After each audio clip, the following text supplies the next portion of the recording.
I said, can we go to that diner she was talking about, or are you going to stuff me in the hotel? Brought to you by Throat Phlegm.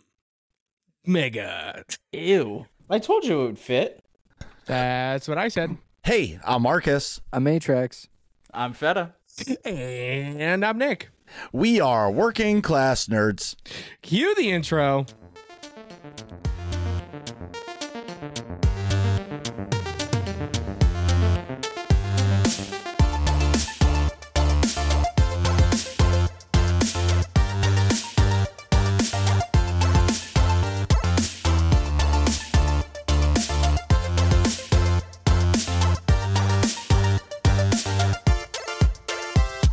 That's right, we are Working Class Nerds, the podcast that gives you no information about your favorite information. Today is Thursday, March 28th, 2024, and you can find this 240 podcast on anywhere you can find a podcast in the galaxy far, far away. You can also find every single episode of the Working Class Nerds on YouTube. Just search for the Working Class Nerds podcast or go to youtube.com/@workingclassnerds. Click on playlist, click on Working Class Nerds, and boom! Every episode, past and present, right at your fingertips. You can watch me play video games pretty much whenever the hell I feel like it at kick.com/MarcusB814 and twitch.tv/MarcusB814. You can watch me play video games whenever I feel like it. Twitch.tv/A_Atrax. Joey, when do you stream? Barely ever. So whenever I feel like it. When you do, where can people find you? That would be twitch.tv/cheddar_mini_painting. And you can find Doritos' creative writing project, all about the search for the deafening silence, in our Discord. That's the Nerd Community Discord, the link for which is in the show notes below. You can find us all on the social media. I am at MarcusB814. I am at Atrax_A. And I'm at Nick Burr. That's NICKVR. And in this week's episode, we are recapping our adventure to the windy, cold, frozen tundra that is Boston, Massachusetts for PAX East 2024. Tabletop edition. We get board gaming. Joining us this week, Get ready to get bored. Gaming. Wow. Joining us this week from the I was trying to think of, see, this is what happens when I don't write stuff down. I wanted to insert quip about Atrax being a guest and like making fun of him, and I didn't write it down, so I just flounder in the moment. So anyway, Atrax is here this week also, and he's a guest, and that's a joke. And flounder just like I did in preparing classy, for San PAX. There you go. yes, These are the jokes, people. Actually joining us this week is the Nerds Community Manager, also our board games and tabletop game specialist. He goes by Cheddar_minis_painting, also Frozen Cheddar in the Discord, but I just call him Joey Fetta. Welcome back to the show, Joey. What is up, and what have you been up to? Well, not too much. Went to PAX last week. That's all I'm really going to talk about, because anything that I can say here is going to spoil the rest of the show. So, Yeah. What have you been up to? Besides wishing I was at PAX still. Yeah. What is that? Books. I got to talk about it. Oh, nice. Oh yeah, I got dice.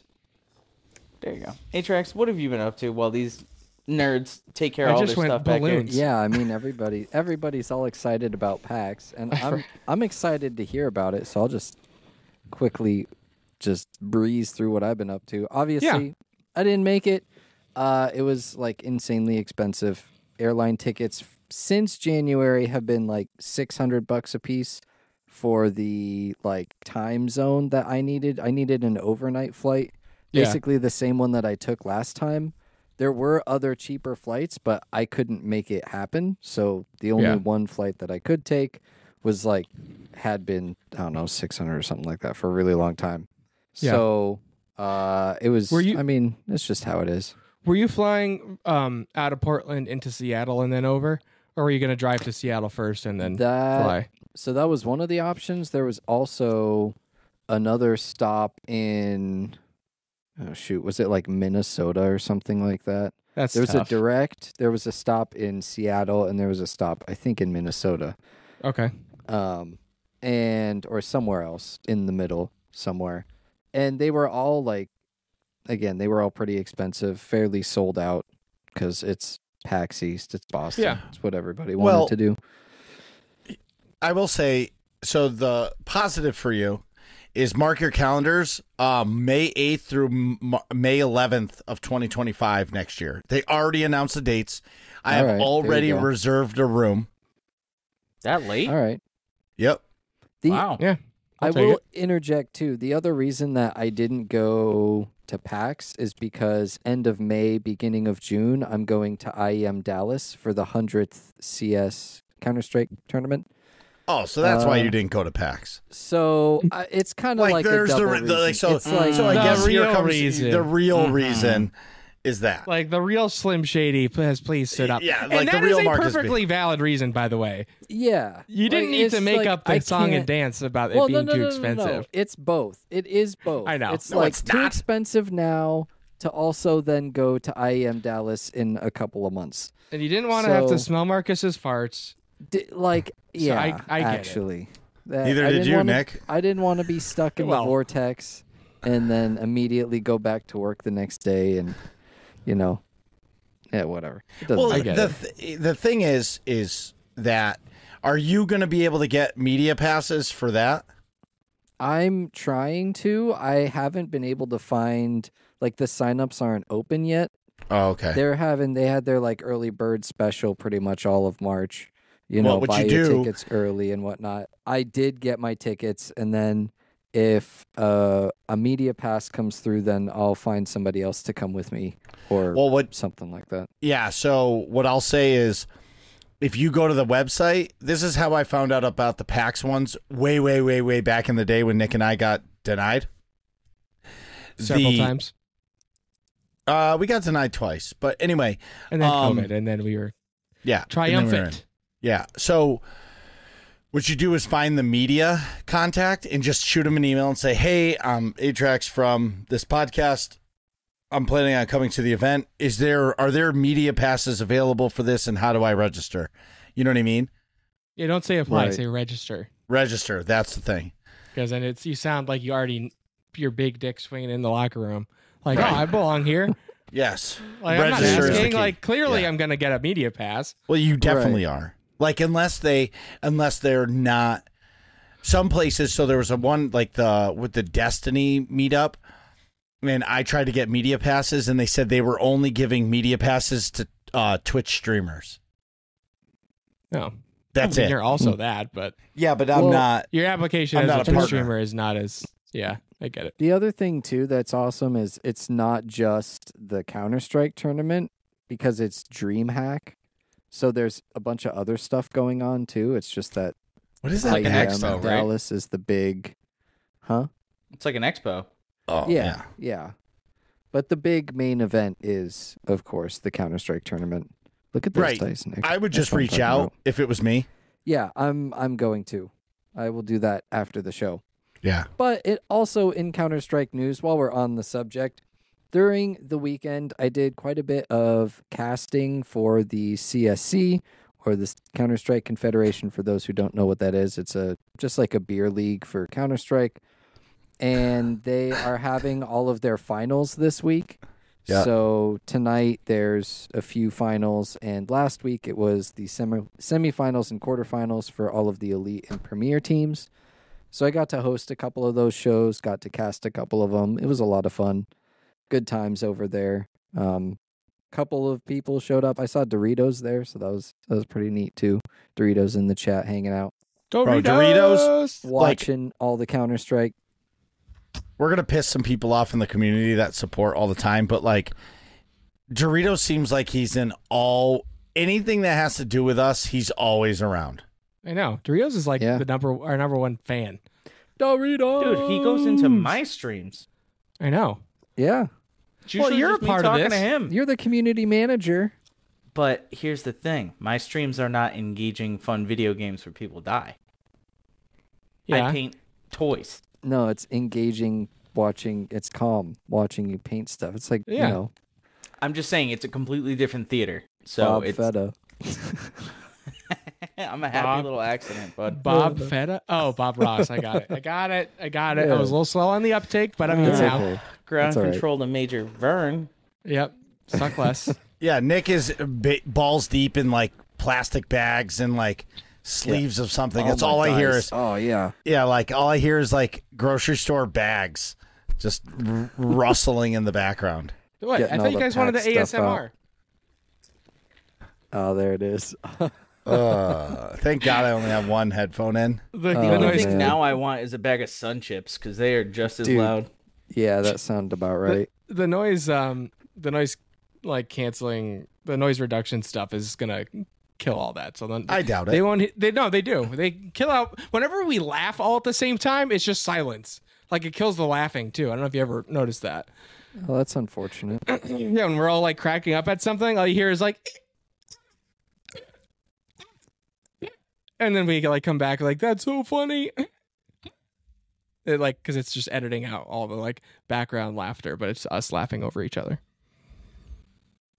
That's my feels rant. bad. Yeah, that's That's unfortunate. Anyways, meanwhile, back But to the what's- ranch. But what's not unfortunate is that the first Counter-Strike 2 major is going on right now.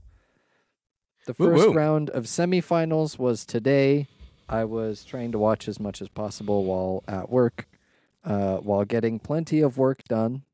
Got lots of work done. It's been Yep. hell at work, so having the major on in my ear has been nice to deal with all of that stuff. Lots of great games. One of the tournament favorites is already out. Lost Ooh. to one of the other tournament favorites. So it was kind of like having a grand final in the semifinals, which is like kind of fine, but you know, you'd rather have it in the grand final. I'm really happy that the Team Spirit lost. I don't really like the players except for maybe one. So, you know, it's kind of like woohoo. And the team that won, FaZe, big fan. So that's been fun to watch. It's been a good major, I think, so far, at least from my perspective. I'm sure people who are actually there have a different, you know, viewpoint, but it's in Denmark and people love Counter-Strike in Denmark. So the crowd has been absolutely popping off. Doesn't matter like whether it's a home team or not. The crowd is there to watch Counter-Strike, and that's always cool. So it's been fun to watch and listen to the first Counter-Strike 2 major. And then I tried to do some more video making this weekend. I played a game called Moonbreaker, which I don't know, Feta, if you know about it, but it's like a miniature game, and you can actually paint the minifigures in the game Mm-hmm. and collect a bunch of them and there's a mode called Boss Run, which is what I made. I just made like a video with some commentary, and I split it up into 4 episodes to make each one kind of manageable, because they're like half an hour. Otherwise it would have been 2 hours of just, you know, me talking. And yeah, it's kind of interesting, but I think the 30-minute episodes are a little bit more palatable. But that game's been a lot of fun, and making the videos for it has been relatively easy. I've been working with the audio and trying to get the audio right and not so extreme where like the highs are really high and the lows are you can barely hear what I'm talking about. So trying to get that going, that's been fun. Spent a lot of time because I still had Thursday, Friday off. I didn't go to work. I was like, I'm just taking those 2 days, even though I didn't go to PAX. So I just hung out all day and played games, and it was good times. That's nice. It's nice to have like Yeah. a mental health style day like that. Yeah. You just don't really do anything. Like I'm doing that next Thursday for my birthday. Well- Actually, in a week. Yeah. And I am so happy that I didn't go to work, because I could only imagine. I saw all of the snaps you guys were sending me and I was like, I definitely had the dang should have been there feeling. But FOMO, as Yeah. the kids say. like being at home made it easier, because I'm just like, whatever. Like I'm playing Moonbreaker. I'm casting some CSC tonight. I'm watching the major. You know, like that made it easier. You're not at work on top of it. You're right. at least I'm not at home sitting doing at work. fun stuff. Yeah. I'm not sitting at work looking at the amazing breakfast Marcus is eating before going to play video games for like 6 hours, and then that breakfast was pretty epic, I will say. it looked good. It looked good. The parfaits. Those we'll talk about. Let's do after the break. Let's do like a recap and then the audios, or maybe before the break, we'll do a series of events and then the highlights. All right. This is welcome to the pre-show. What was usually in the pre-show? Right. Anyway, sorry, I didn't mean to cut you off, Atrax. No, it's okay. I love hearing about PAX. The other thing is I started playing Sea of Thieves. It has made a splash. There's lots to see. I see what you did there about it making a splash. Lots of things to do, and I've had many funny moments that made me keel over. Oh, come on. Those are some top tier puns there. Thank you. Mordecus would be proud. I hope so. But seriously, I haven't played it in a while. It's been a couple of years. Last time I played it was with Chimeri. Okay. And that was a lot of fun. We had a lot of good times. And now it's changed a lot. Like, there's a lot more to do. They're just like overall, there's a lot more. And some of the missions now will flag you. So ships will come and try and goon your stuff. So you really have to like be on top of watching and moving with the wind and everything like that. So it's been good. I've also, those games are always better with the people you play with. So always brought some friends along, and that's been a good time too. We made a guild and all that good stuff. So, that's been a lot of fun too. Sweet. Any of you played Sea of Thieves? I have. Joey and I did a while ago. Long time Fucking ago. dumb. You're dumb? No, that I didn't like that game because there's no progression in the game. You're just go and shoot fucking people and stuff like that. There's progression. You progress in rank in each guild. Or but whatever. but it's I don't know. That game always just seemed shallow to me. You get cool stuff. There's a big grind, so if you don't put a lot of time in it, I can see where you're getting that. But like the whole point of the game is to get to like pirate legend or whatever they call it. Right. Yeah, so you're just building your reputation as you do the missions. I just didn't. Yeah. I guess I just didn't see a point of it. But then again, like whenever we played Cowboys, Indians, and Pirates and stuff, I was never the pirate. Oh, there you go. So you're not a big pirate guy. Yeah, like that didn't It's fun. something It's about fun to be floating a a boat pirate. on the fucking ocean with no land is not appealing to me at all. Nah, Dude, peg legs for days. Yeah. The water in that game looks so good, though. It does look good. Actually, the game looks really, really good. And you don't, at least I didn't get the seasick feeling because the camera is like kind of locked in a certain perspective. So even though there's some movement, it's not a whole lot. But yeah, it's a lot of fun. I highly recommend. They're getting started with their 2024 season. So Sweet. new stuff to buy and loot and all that good stuff. And now we've made it in Game of the Month news. Ba-na-na-na. I think I could play that. Do you have it, Nick? No. Not quickly. No. So. All right. Well, it's the last episode for Helldivers 2. Shout out to everyone who has been playing it, spreading democracy with us. Nice Discord sound. I've made it to level 19. Lots of bugs and automatons destroyed on the battlefield. My favorite orbital strike so far is like the 380, which is just like these giant cannon barrages. Really? Like throw your little tag down and it's just, all sorts of destruction and stuff like that. I've gooned a lot of friends. That ain't it. Fetta shakes his head. I know you're probably a 500 kilogram bomb guy. All day. Yeah. Yeah, Well, I run that. I run that too. I bring both of them. So, I feel Do like with a that lot what of you people. may. a lot of people like the laser, but I've gotten killed a lot more to lasers than the 380. So I The don't know. orbital laser? Yeah. Laser. Nah, son. Pew! Put it down, run like hell. There Put you it go. down now. Put it down But now. as you can tell, it's a lot of fun.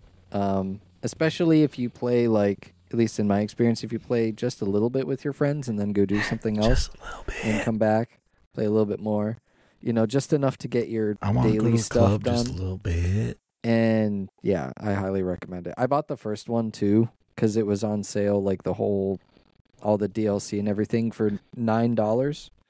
So I was like, well, great. This is the next co-op game. It's a little bit more, it's different. It's a top-down. It's the same gameplay, but it's top-down, like Diablo style, kind of, which is, I don't know. I think it'll be interesting. I hope there's still team damage and all that good stuff. So, yeah, that'll be good times. Shout out Sweet. to everybody who has supported Game of the Month this month. Tune in next episode to find out what April's is. So, Marcus, how's it going, man? It's How fantastic. was PAX? So I just want to give a shout out to R. Kelly because, Kelly. yeah, he's been rotting in jail for a while, and P. Diddy's about to join him. Yep. So, sorry. Anyway, so I'm gonna just. What did that have to do with anything? I don't know. I had the song. I started He was singing singing 50 Cent. and Yeah, and he then went it on a got me 90s thinking of kick Dave and- Chappelle. Dave Chappelle's skit of "I'm gonna pee on you, drip, drip, drip," and it just fucking it just went from there. All right. Yeah. Anyway, Shout Wait, out why R. did that Kelly. make the Discord leaving sound? Was that me? yeah, Yes. dude, we don't even know what you're doing. Dude, You're Nick, streaming your okay, audio just for so later. just so we understand, Nick has a whole new setup, and it's like a flashy new toy, and he isn't allowed to use his computer all week until 8:45 when he's supposed to be podcasting. So during the podcast, now he's testing out all of the buttons. Well, I Yep, just keep happy.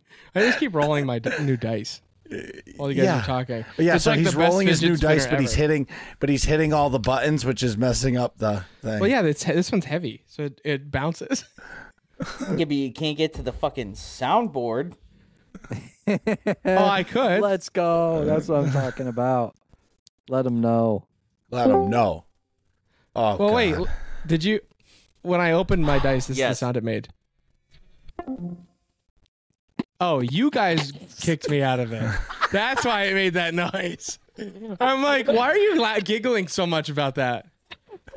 Anyway, That's funny. I was trying to see if you would notice and if it would play the sound through the. It did. Oh, yeah. that's hilarious. So the context will come later about my Elden Ring experience, but at PAX at 1:45 in the morning, I decided to jump on my my noble steed and start riding my horse. I didn't fight anything because I was way too wasted to fight anything, but I ended up in complete end game and I found some really cool shit, but I was just exploring, and then all of a sudden I got to a spot where like it wouldn't let me go through this bridge because like I haven't even unlocked I haven't unlocked to be able to go into this region. I was just exploring. And then I remember at one point, I was like, oh, I'm just going to hit one of these enemies. I did 4 damage to the enemy. And I was like, yeah, I'm definitely way too underleveled for this. Yeah. Yikes. So I've been playing a fuck ton of Elden Ring. It's, okay, from a year ago at PAX to today, a year ago at PAX, I was like, this isn't fair. Yeah. It's not fair. It's not even fair. Right. To me walking around the show floor looking for other Souls games. Yeah. And you did Because- find one. Yeah, I did, but we'll talk about that after. But the point is, I'm enjoying the hell out of it because and I'm starting to be comfortable in just playing and exploring. I'm definitely lost. I definitely have not completed quests, but I don't even care. I have until June to beat it when the expansion comes out, so I'm good. And then the last thing is it's official. I have joined a beer league team for the rest of this season. And I think it goes until June. And it's the worst team in the league, but they don't care who plays. So I'm like, perfect. I'll knock the rust off and it's fine. So, and then in September, I'm creating a team. So far, I think we have 8 people. We'll just need 2 to 3 more. The goal is to get 11. We have 2 goalies, but one can play outside of the goal. So if one of the goalies isn't there, we'll be covered. And then, yeah, it's pretty sweet. I'm pretty excited. And I got new skates today. So back when my wife talked shit to me. What the fuck? Hold on. Hello? My back door? All right. Hold on. Sorry. Pause the audio. Well, I don't have to pause the audio, but I'll cut this, obviously. Pause that game. Yeah. Dinner's ready.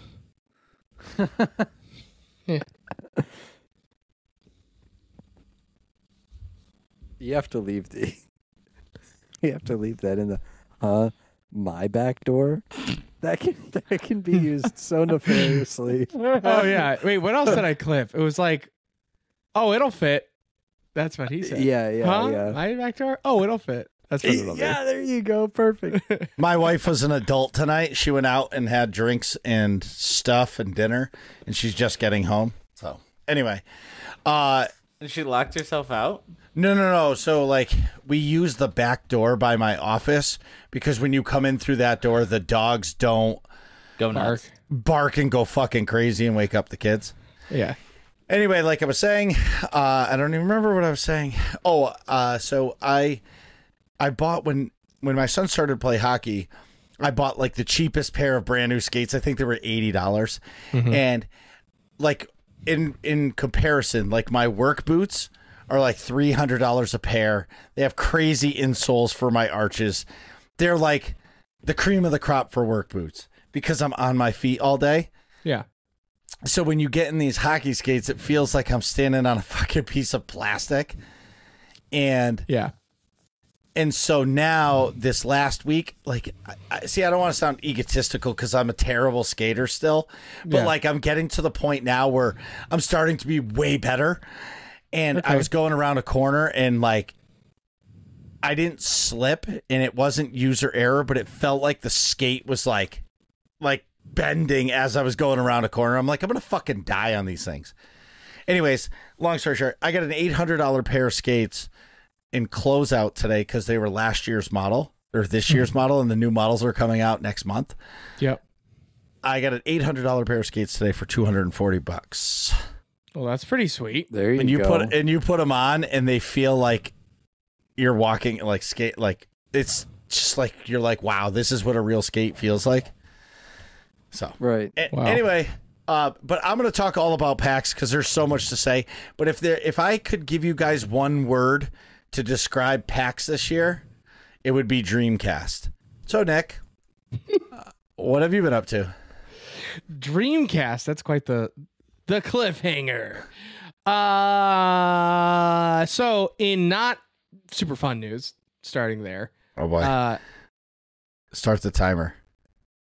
Oh, well, no, I was just going to say I finished my first class of my master's program I'm in. Okay. Master's of Business Administration for Healthcare Management. Why are you actually timing me? I don't usually talk that long. He said start the timer. I listened. All right. Now I'm under the gun, which is cool. Got an A. And yeah, moving on to the next one. I'm also working remotely 1 day a week. I was not really doing that before for a big stretch of time because we had like a ton of stuff going on at the office. But now I can do that again, which is really nice. I did that on Tuesday, and that's when I prepped the audio, so I thought, for the podcast, so I can just click and play it. I had to do a little troubleshooting when I sat down, but that's better. Our dog, Callie, is doing much better. She had surgery on Wednesday of last week before PAX.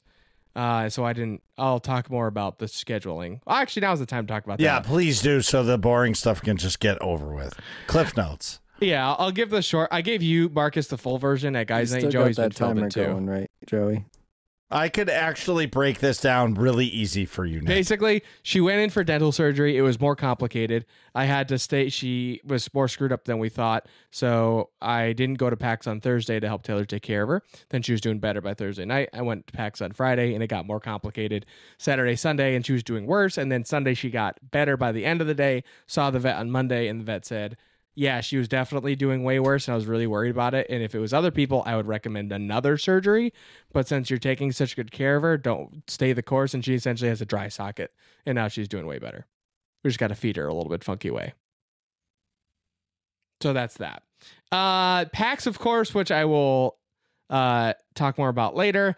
And I downloaded and made a character for Baldur's Gate 3 on Tuesday, which is pretty fucking awesome. Yeah, nice. I finished my class on Tuesday and then kind of rewarded myself by buying Baldur's Gate 3. And I got through character creation before I had to go to bed, pretty much. It was like 11 o'clock at night. I was like, all right, fuck.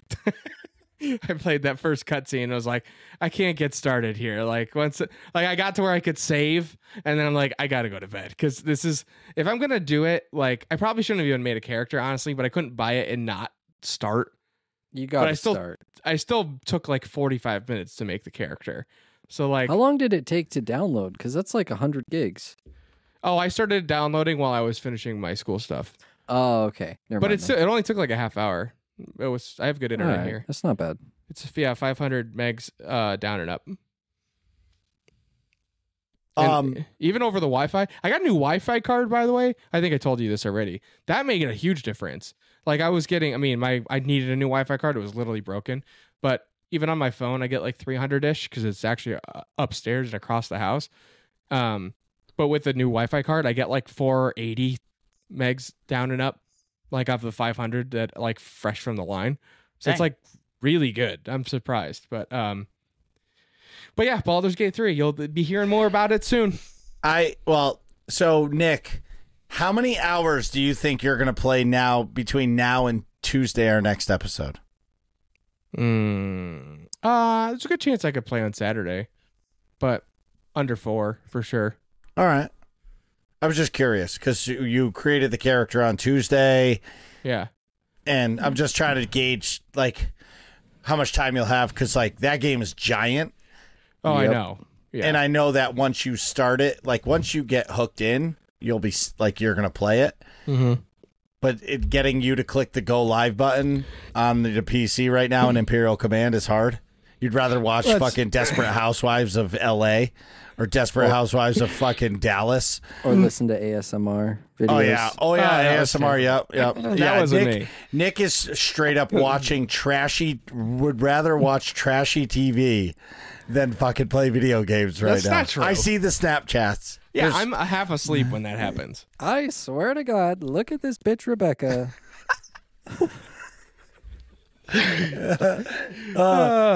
That's fucking great. Whatever. All right. Whatever.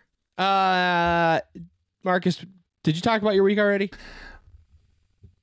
Yeah. R. Kelly, PAX, Elden Ring. Okay, got it. Do you have any AIE news? Yes, Sunday nights. Sunday, 8:30 p.m. Eastern Time. Mega, the monthly Epic Guild activity.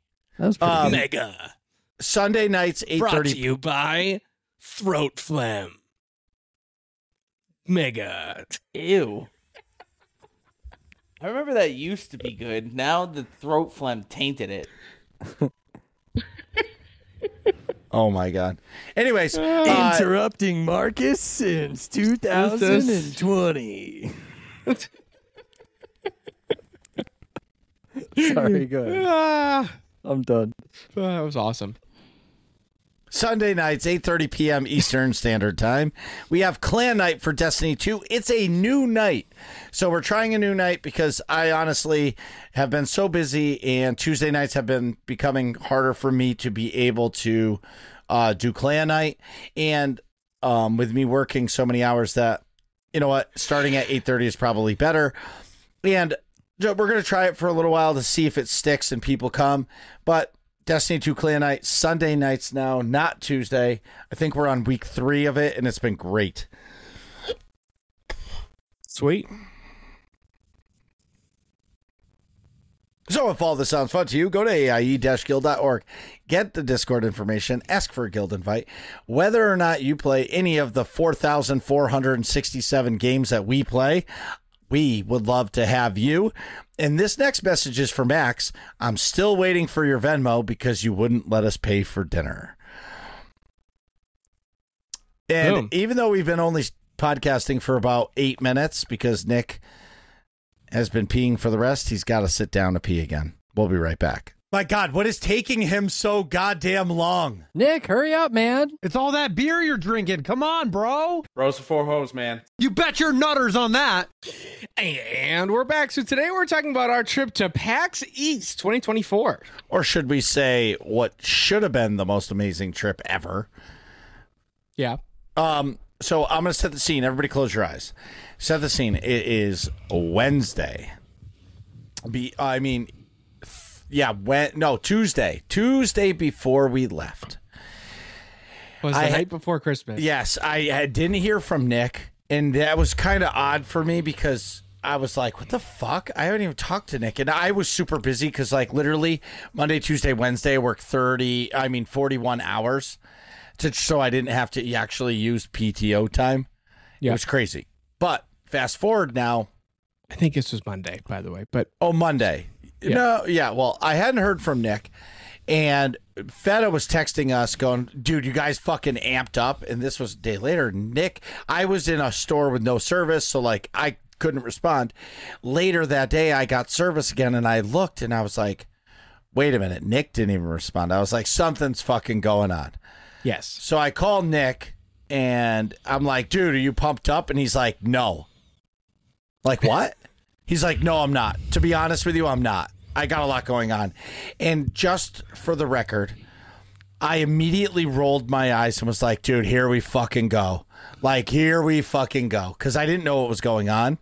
Yeah. But, like, I was still like, oh, my God, dude, he's such a pussy. Like, he's such a pussy. Here it comes. He's completely fucking bailing. Like, he's such a pussy. No. Anyways, so then Nick told me that his girlfriend's dog Yep. was having Callie, was having surgery, and Nick was afraid to leave his girlfriend alone with a dog, so he couldn't come to PAX the first day. Yeah. I was like, or maybe debating not going at all versus like coming up later in the afternoon to like figure it out. But like she was having surgery, essentially you drop them off in the morning and then pick them up in the evening, and you don't know what the condition the dog's going to be in until you pick them up, essentially. So I didn't want to leave Taylor with potentially a disaster, you know what I mean, to take care of her by herself. Emotionally, that's shitty, but also logistically, literally also super challenging, you know? But go ahead, Marcus. Anyways, so because Nick and I were planning on riding together, blah, blah, blah. So anyways, I called Fetta. Fetta picked me up, and it worked out great. And then we got to PAX on Thursday morning. I think we got there. You and Fetta. Yeah, Fetta and I showed up to the hotel. I think we got there at like 11 o'clock, which was fucking perfect. It opened up at 10, which was completely fine. Our room was actually ready for us when we got there. I was actually shocked when they gave us a room. That's nice. We were on the 8th floor, and it was like as far away from an elevator as possible. We thought we had like the corner room with like the dope ass view, and then our hopes and dreams were shattered. Yeah, when you realized you weren't the corner room. We were one off from the corner room. Right, we were one off from the corner room. Yeah. Courtyard side, too. But so, like, Yeah. if it was summertime, it would have been a prime room because we would have had a full view of the rooftop pool, Yeah. which would have been awesome, too, because, like, oh, let's go down to the pool. The bartender's open. You know what I mean? Anyway, You exactly. get yourself a mojito. Absolutely. Right. And then Mojito I'm just and getting... a heckling. Yeah, hell's mojito a and heck- heckling. Heckle. Yes. Got it. So these are just the cliff notes. We could talk more about it. I'm just setting the stage. So, and then Fetta and I went over to PAX. Literally, we showed up. We went down the escalator down to the hall, and we both looked at each other, and we both kind of just gave each other the peace sign, like, later, dog, and we disappeared. We didn't fucking talk to each other for 5 hours. Like, no, actually, that's a lie. Like 3.5 hours in, I think he texted me, And then I ignored it. And then I texted him. I ignored it. He ignored it. Yeah. And then I called him later and I was like, yo, what are you doing? He's like, I am balls deep in this card game right now. I'm going to get you back. And I'm like, all right, no problem. And then I just went about my business. And eventually we like ended up in the exact same location at some point. And we're like, yo, what's up? How's your day been? He's like, mine's been great. How's yours? Dude, that's the best kind of trip. That's the best kind of trip. I was going to say, I feel like for a conference like that with so many diverse, like, things to see, especially when you go Thursday, because Thursday's the least crowded, so it's like the best day. It is literally. It's the best day. It is absolute, positively the best day. So, like, that's the prime time to, like, really see everything, and you get, like, the most attention from the staff at the booths, and, like, you can, like, you know, have them walk you through stuff better. So, you know, it makes the most sense if there's a day where you're going to, like, completely split up and go do your own stuff and see exactly what you want to see first. Like, that's Thursday's the day to do that. That makes perfect sense.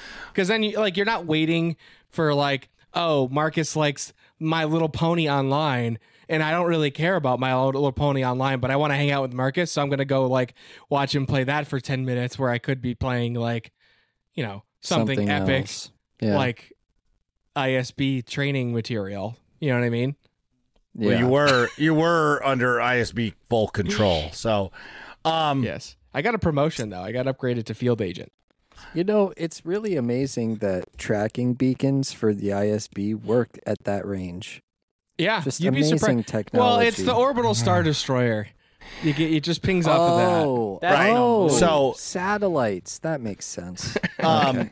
And then, you know, so we spent the day, and then we went about our day, and I'm just, like I said, Cliff Notes. And then towards the end of the night, like, we were heckling Nick so bad because don't forget this dog had surgery on Wednesday and it's now Thursday at like late afternoon. Yeah. And like we are at the point now where like he hasn't confirmed nor denied he was coming yet. So like the heckling was starting and we could sense that like his FOMO was growing hard. Like he's realizing like the dog is fucking fine. It's time for me to get the fuck out of here. No, the dog was not fine. The dog was fine. Dude, the dog was fine for you to leave. Like, one person can take care of a dog, right? Not when the dog can't walk. Bro, for 15 years, she took care of the dog all by herself.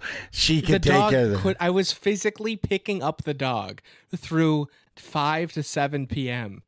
to go outside. She could not walk. That was the issue. No. I was literally picking up the dog. I know that. I'm talking about the following day. So no, I'm talking about Thursday. Yes. Yeah, no. So we were talking about him coming on Friday, but his FOMO was growing, and like he's like, you were no. You were heckling me about coming up Thursday night, and I'm 100%. Radio silence because I can't. No, but I'm just setting the story straight because what happens is I sent Mark. Callie took like 10 steps and I got it on video and I sent that to Marcus and so he goes, oh, dog's fine, no, sir, fine, she's fine, it's fine, it's all fine, blah, blah, blah, blah, blah. And that's what he runs with. Yeah. Meanwhile, he didn't see the stumbling and her falling and almost breaking a hip like 10 seconds later and that happening throughout the rest of the day. So. Until like literally 9 o'clock at night, she was actually walking properly. But at that point, it's 9 o'clock at night. I'm not driving 2 hours to Boston just to sleep there. Like that's dumb. Quick sidebar. Yeah. I think that was your best Marcus impression. Thank you. That was very impassioned.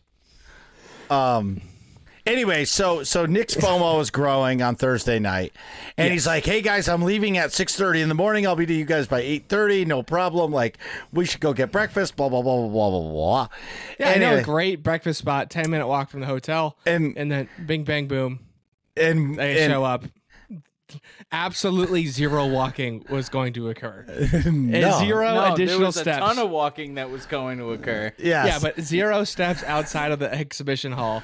0 extra steps outside of the exhibition hall were going to happen. Well, right. 0. Well, I feel also, too, where the hotel was, we stayed at the Omni, it was so convenient. Like, last year, we had like a 6-minute walk to the thing versus literally a minute and a half. It was really like a 10-minute walk Because like I feel like the 6-minute estimate is like power walking with weights in your hand. Perfect. You know what I'm saying? I will say it wasn't too bad though. No, it wasn't too bad. It was nice. It was nice. It wasn't too bad, but Atrax, where we were literally across the street. Literally, you jaywalked once and you was done. And it was perfect. Like, you didn't even need to go to the light and have the cops cross you because you were right there. It was so convenient.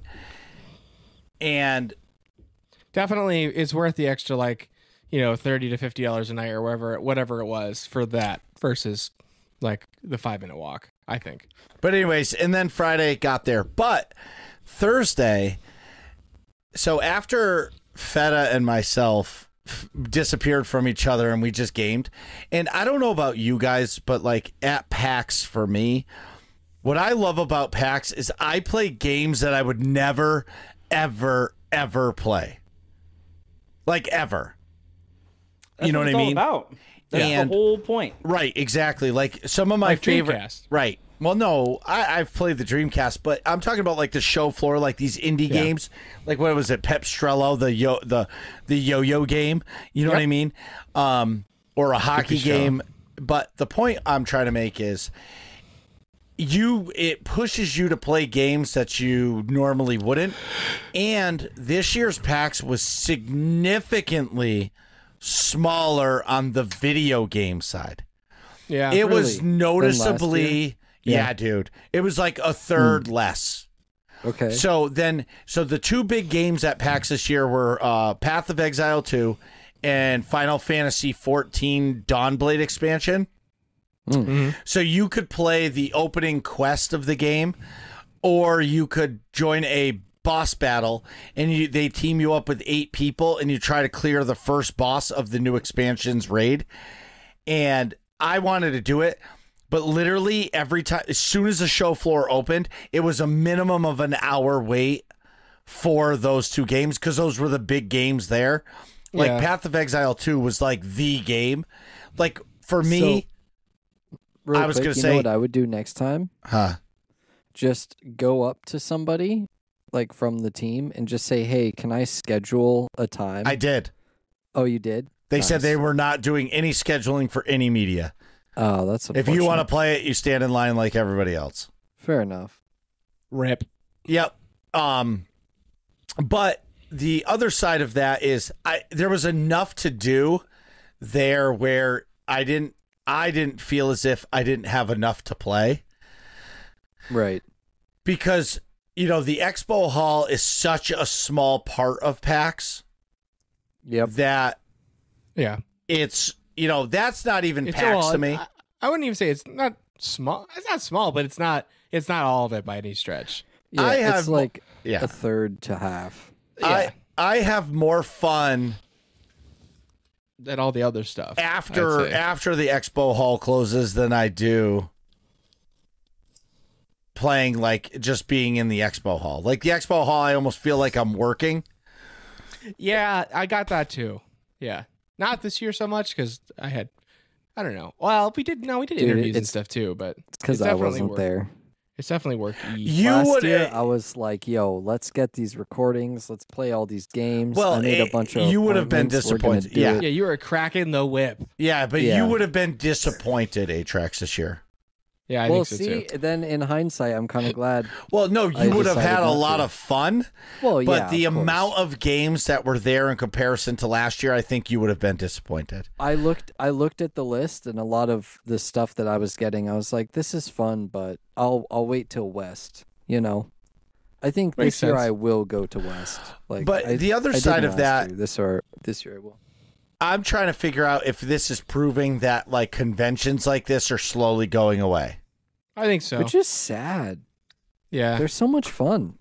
At least for video games, it seems like they're not like getting it doesn't seem worth it for the companies as much.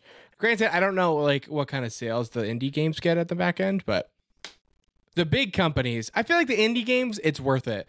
The big studios, it's probably like the boost in sales that they get from a convention is probably like a drop in the bucket compared to it because they have all their giant marketing budgets and stuff like that. But for the smaller studios, I bet you it's worth it. because that's what it seems to be the focus is on. You know what I mean?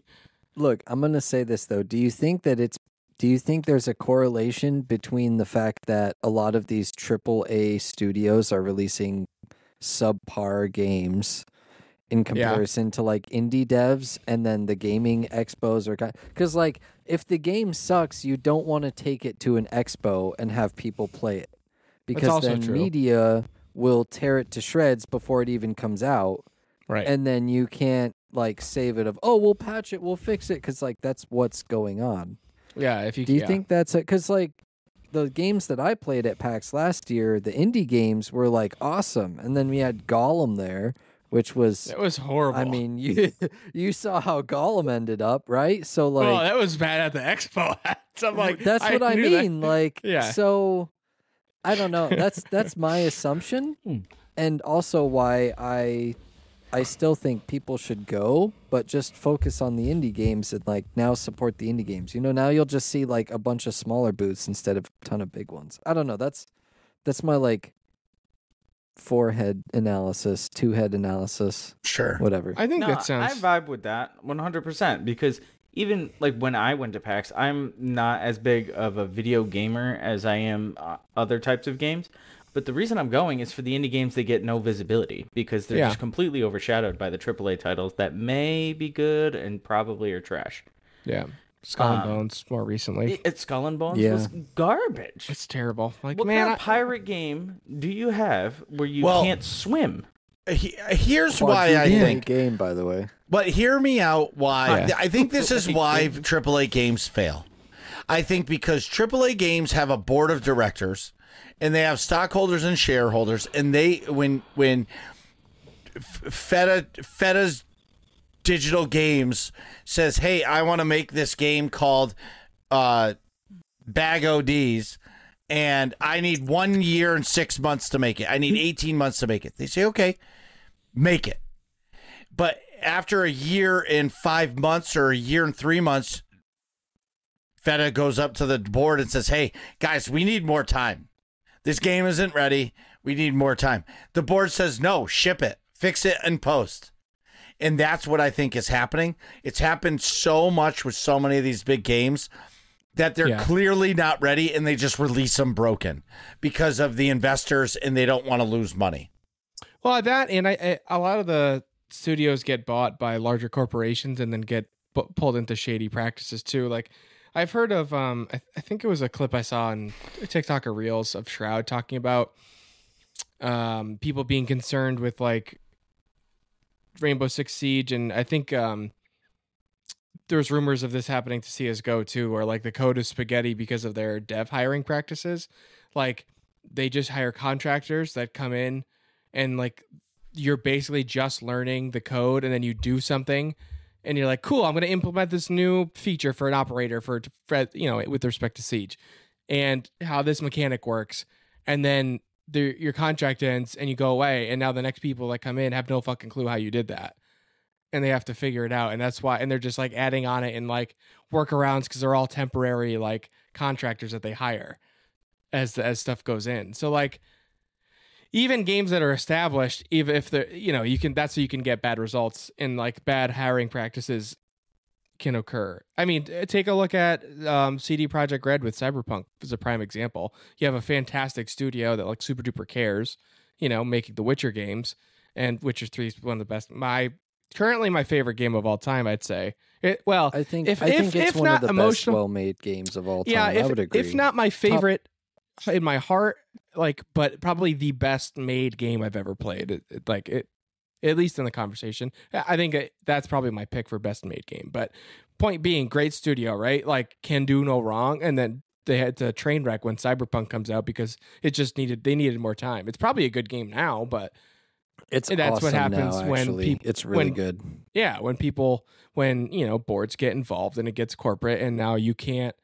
Stock prices go down, which means people and the company quite literally loses money if through media perceptions of things when stock prices go up and down. So like if you delay a game too much, your stock prices go down. That literally costs the company money. So if whereas they ship the game, at least they get initial profits of people buying onto the hype or whatever. So which is not good, but I'm just explaining how the corporate shittiness happens of bad games getting released to Mark and reinforcing Marcus's point. And that's the thing about an indie game. You figure, let's say us four are like, hey, let's make a game. It's us four putting our passion in it. We're not going to stop making it we're not going to release the game until it's right. Yeah. Like, look at Norman's Night in the Cave. Their team was super small. It was just two guys. It was two guys. It came out two guys super in the duper garage. Polished. Yeah. Yeah. Two guys in the garage. Okay, that's a simple game compared to like what they're trying to skull and bones. Vampire Survivors. Even apples to still, oranges, but still. You know, it's the principle. Right. Yep. Right. You can expand that to a team of 20, 30, 40 people. You know, I don't think Larian Studios has that many people working there. A couple hundred. I But think it's they- like Pretty 16. big. Yeah. Oh, okay. Yeah, Maybe but not. they were sold on, look at, we're not shipping this game until it's right. They Yeah, also period, had end of two story. Really Yeah. good titles to back them up. That's true. I'm just saying. Yeah. Right, but the whole point is the indie games get the love because it's direct to consumer. I mean, how many games from Crystala we're going to talk about? Hold on. Her name is Sarah. She's the owner and the marketing director for this game studio. Yeah. Right? Like, that's direct source. There's And- nobody from EA standing there going, hey, I'm the creative director for EA. Yeah. Nope. Two other most recent examples, Lethal Company and Pal World. And Helldivers. Oh, that was too. Yep. Not indie, but smaller studio for sure. But yeah, like not AAA, right? Yeah. Right. Just making good games. So But- back to PAX. All right, so back to back. So Nick gets there Friday, and it's more of like, Well, wait a minute. What happened Thursday night? all right. So Thursday, after the hall closes, Feta and I go right upstairs to play some video games. Yeah, they have like the retro. Well, they have the console retro, rental, essentially. they have the a retro. ton They of stuff. Yes, they have the retro rental or the new games. You can play any new game you want on any of the new consoles. They have a room for that too. They also, my favorite room in the whole place is called Steel Battalion. This is a tank. This is a tank game from the original Xbox, and they have a room that's dedicated to it. And it's like a triple monitor size controller, and it has foot pedals, so to be able to drive this thing, it's fucking nuts. And the craziest thing we found out is if you don't hit the eject button, you're dead. But not just dead, that character you have has been erased from the hard drive. From like the server. Yeah. No, from the Everything. hard drive. Gone. No No recovery. Permadeath. recovery. Yeah, permadeath. And one of the guys was doing it, and everybody was screaming at him, eject, eject, eject. And he was just sitting there like, potato. Oh no. And the guy came over. He's like, you wiped the character off the hard drive. And he goes, oh, I was supposed to eject? Dude, this guy emphasized eject like 900 times during the explanation of this game. Bro, go back to being an idiot, okay? Like, sorry. It was so bad. It's like Fight Club. Rule 1 of Fight Club is nobody talks about Fight Club. Rule 1 of Steel Battalion is hit the eject button. Always Yeah, eject. Eject. Always eject. This is the time it is appropriate to Ejecto-cedo, always cuz. eject. Yes, exactly. Needless to say, so we hung out. It's. Oh, I mean, I feel like that's good life advice to live by. My lacrosse coach always said it when you're like trying to dodge by somebody in lacrosse. Just when in doubt, pull it out. You know, when in doubt, pull it out. It's good lacrosse advice. It's good Steel Battalion advice, and it's just good life advice. Yeah, pull and pray. But anyway, so but the point I'm trying to make is, Always eject properly. yeah, always eject properly. You know, so afterwards we went into the retro console room and we walked by a Dreamcast, and if it was like the stars aligned for Feta and I, we both stopped, looked down at the Dreamcast, looked at each other, looked down at the Dreamcast, and walked up there and were like, all right, what are the Dreamcast games? Instantly. It was Instantly. That's the way to nothing go. else in that entire convention center mattered more than console number 31. Yes. That Dreamcast. Yes, the Dreamcast. You can tell the number. Yeah. Yes. Console Oh, no, for 31, sure. It had the white bracelet on it. We Oh, yeah. had it. That Yeah. was ours. And so what they do is they scan your badge, and they keep your ID. So basically, so you don't steal a game. And I was like, pick whatever game you want. Like between me and you guys, I really wanted to play Tony Hawk's Pro Skater 1, but it was okay because then Feta was like, let's play a fighting game. And instantly I'm like, let's go. So he wanted to play some fucking Power Stroke 5000 game, which I didn't even know what it was. It's probably a racing game. Power Stone 2. Power Stone 2. It's a fighting game. It's a fighting game where you're fighting over Power Stones. Okay. But I'm guessing it's the second one. It's the second of a part 2 series. Anyway, but they didn't have it, and like the disappointment on Feta's face was at like 100. And I was like, so what do you want to play? And I saw Ready to Rumble boxing, and I was like, Ready to Rumble? He goes, dude, let's go. There was no ifs, ands, or buts about it, dude. We sat down and played that game. We played every character multiple times, and we beat the living shit out of each other in that game. And if you guys don't know Feta is the least quiet person, but it's out of nowhere. So like he'll be really quiet, and then when he laughs, it like shakes the building. Yeah, I remember that from last year. You know, good times. But what was the guy's name? It was like, Willie. Are we talking about Big Willie? Yeah, Big Willie Johnson was a boxer. Yes. Like, and then there was Tua something, which was a Samoan woman. She was 55 years old. Mama Tua. Yeah. She's 535 pounds, 57 years old, and she's like 6'4". And Jesus. Dude, we had so much fun playing that game. And then Feta drops the thing. He goes, Chipsel's playing upstairs. I'm like, who the fuck is Chipsel? And then then we had the Chipsel experience. Yeah, so tell him about her. So Chipsel is this. Oh, there's the theater rooms are up, like actual theaters. Yeah, the concert. This was the featured concert for Thursday night. So it was an artist named Chipsel, based out of Ireland, and her specialty is making music with Game Boys. Like original Game Boys? Oh, yeah. Original Game Boys. Also of note, she wrote the soundtrack for the game Super Hexagon.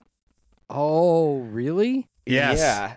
Dude, that game is amazing. And that game slaps. If you That know game is anything awesome. about rhythm games, this one is like, I don't want to call it bare bones, but like the Rhythm game graphics on it are master bare right bones. here. It's a maze game and it's to the beat, and it's got the most incredible soundtrack. She wrote it and she threw on a live performance, but we were sitting up there. Marcus is like, I don't know, dude. She's got 10 minutes. And I here forgot it you goes. can hear it. Sorry. Yeah. Just play it. This is Super Hexagon. Dude, oh, man. I think level 3 was my favorite music. So we saw get the this vibe. live. So basically the way, like, you know, like when a DJ comes out, they have their like signature, like DJ Craze, he's a drum and bass DJ. He comes out and scratches for like 35 seconds. And that's how he starts his set. She came out and you hear the original Game Boy, bing, you know what I mean? When it turns on. Yeah. So basically what she has done, because I've Googled this now, she basically has modded Game Boys and installed a program to play the music. And she can modify the sounds that the music plays on the Game Boy on the fly, but she puts all the music she makes on the 8-bit cartridge. So like during the show, she's like jamming a cartridge in, throwing it out, and she's just wiling out. The funniest part of the whole thing is she comes out, people cheer. She gets on the mic and she's super Irish. She goes, she was wasted. Happy St. Patrick's Day. Somebody was like, hey, that was days ago. She's like, oh, shit. Dude, she was rocked. She came up, Marcus and I looked at each other, we were like, is she okay? And then she kept talking and slurring her words, and she's like, I'm from Ireland. And we were like, okay. We got it. That's But- funny. So just so the record, like I was not into this at all. But Okay. the key, and at the expo hall, they don't serve booze anywhere except in like a little beer garden area. And there's like nowhere to get a drink at these concerts. So like that part really sucks ass of the whole thing. But right before Feta and he got a Celsius and I got one of those Starbucks energy drinks, the double shots. Yeah. So we were pretty juiced. And I'm just going to say, like, I was hesitant 100%. I was like, what the fuck? I don't really care about this. But the show was dope. Like, if I saw her, like, she was coming around to anywhere around here, I would go see her again because it was that. In comparison to last year's, really quick to interrupt. The funk band was legit.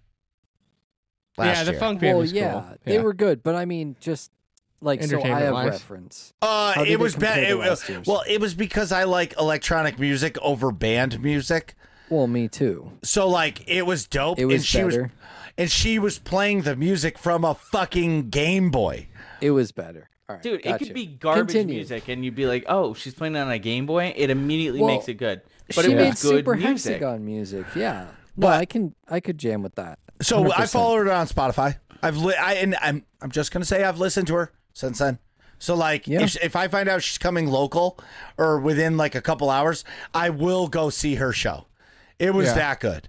Or if I know she's going to be back next year, let's say she's playing like Thursday night again or Friday night or Saturday, I will make a point to go see that again. Yeah. It was Nice. good. So afterwards, so we got about 45 minutes through the show, and it's probably an hour show, and Fetta's like, we need a beer. I'm like, all right, let's go. It's time. It's beer time. So it's Thursday night in Boston, and we're surrounded by hotels. So we go to the hotel bar, and they're like, sorry, we just said last call. Shit like out of luck. midnight, right? Fuck. Midnight. Yep.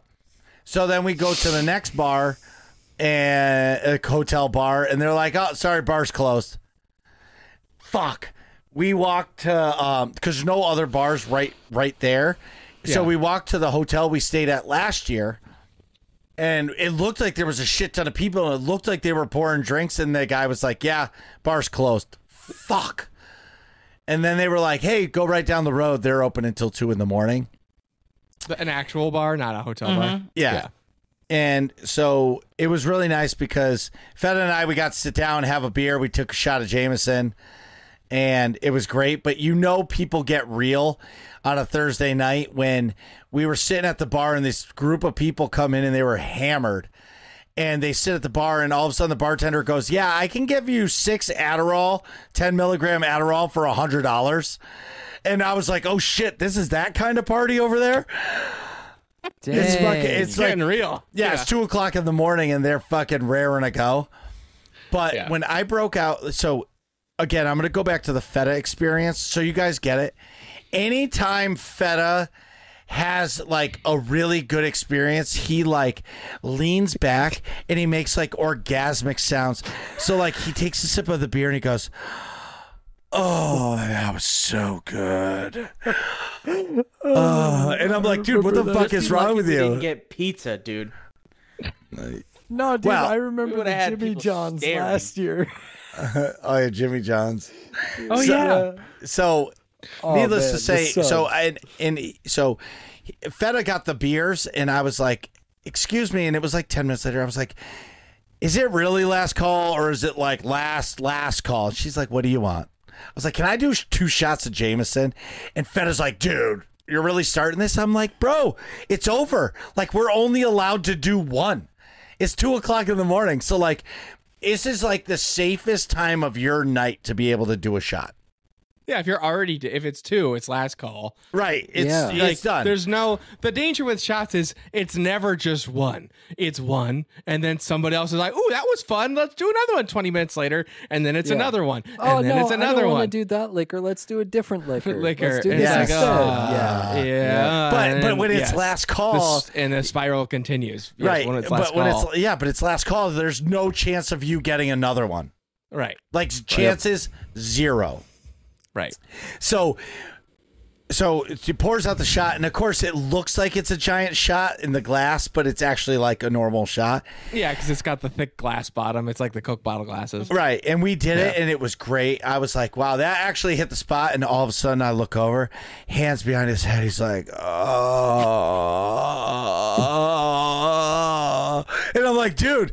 He's like, that was so good. That might be a touch overplayed. No, 'cause we not a might have chance. Gotten kicked out. No, not a chance. You fucking orgasmed in your pants. I enjoyed the beverage we consumed quite a lot. But anyway, so Yeah. so it's 2:00 in the morning. We're leaving the bar. We finished our beers. It wasn't quite 2. I think it was like 1:45, and we're leaving.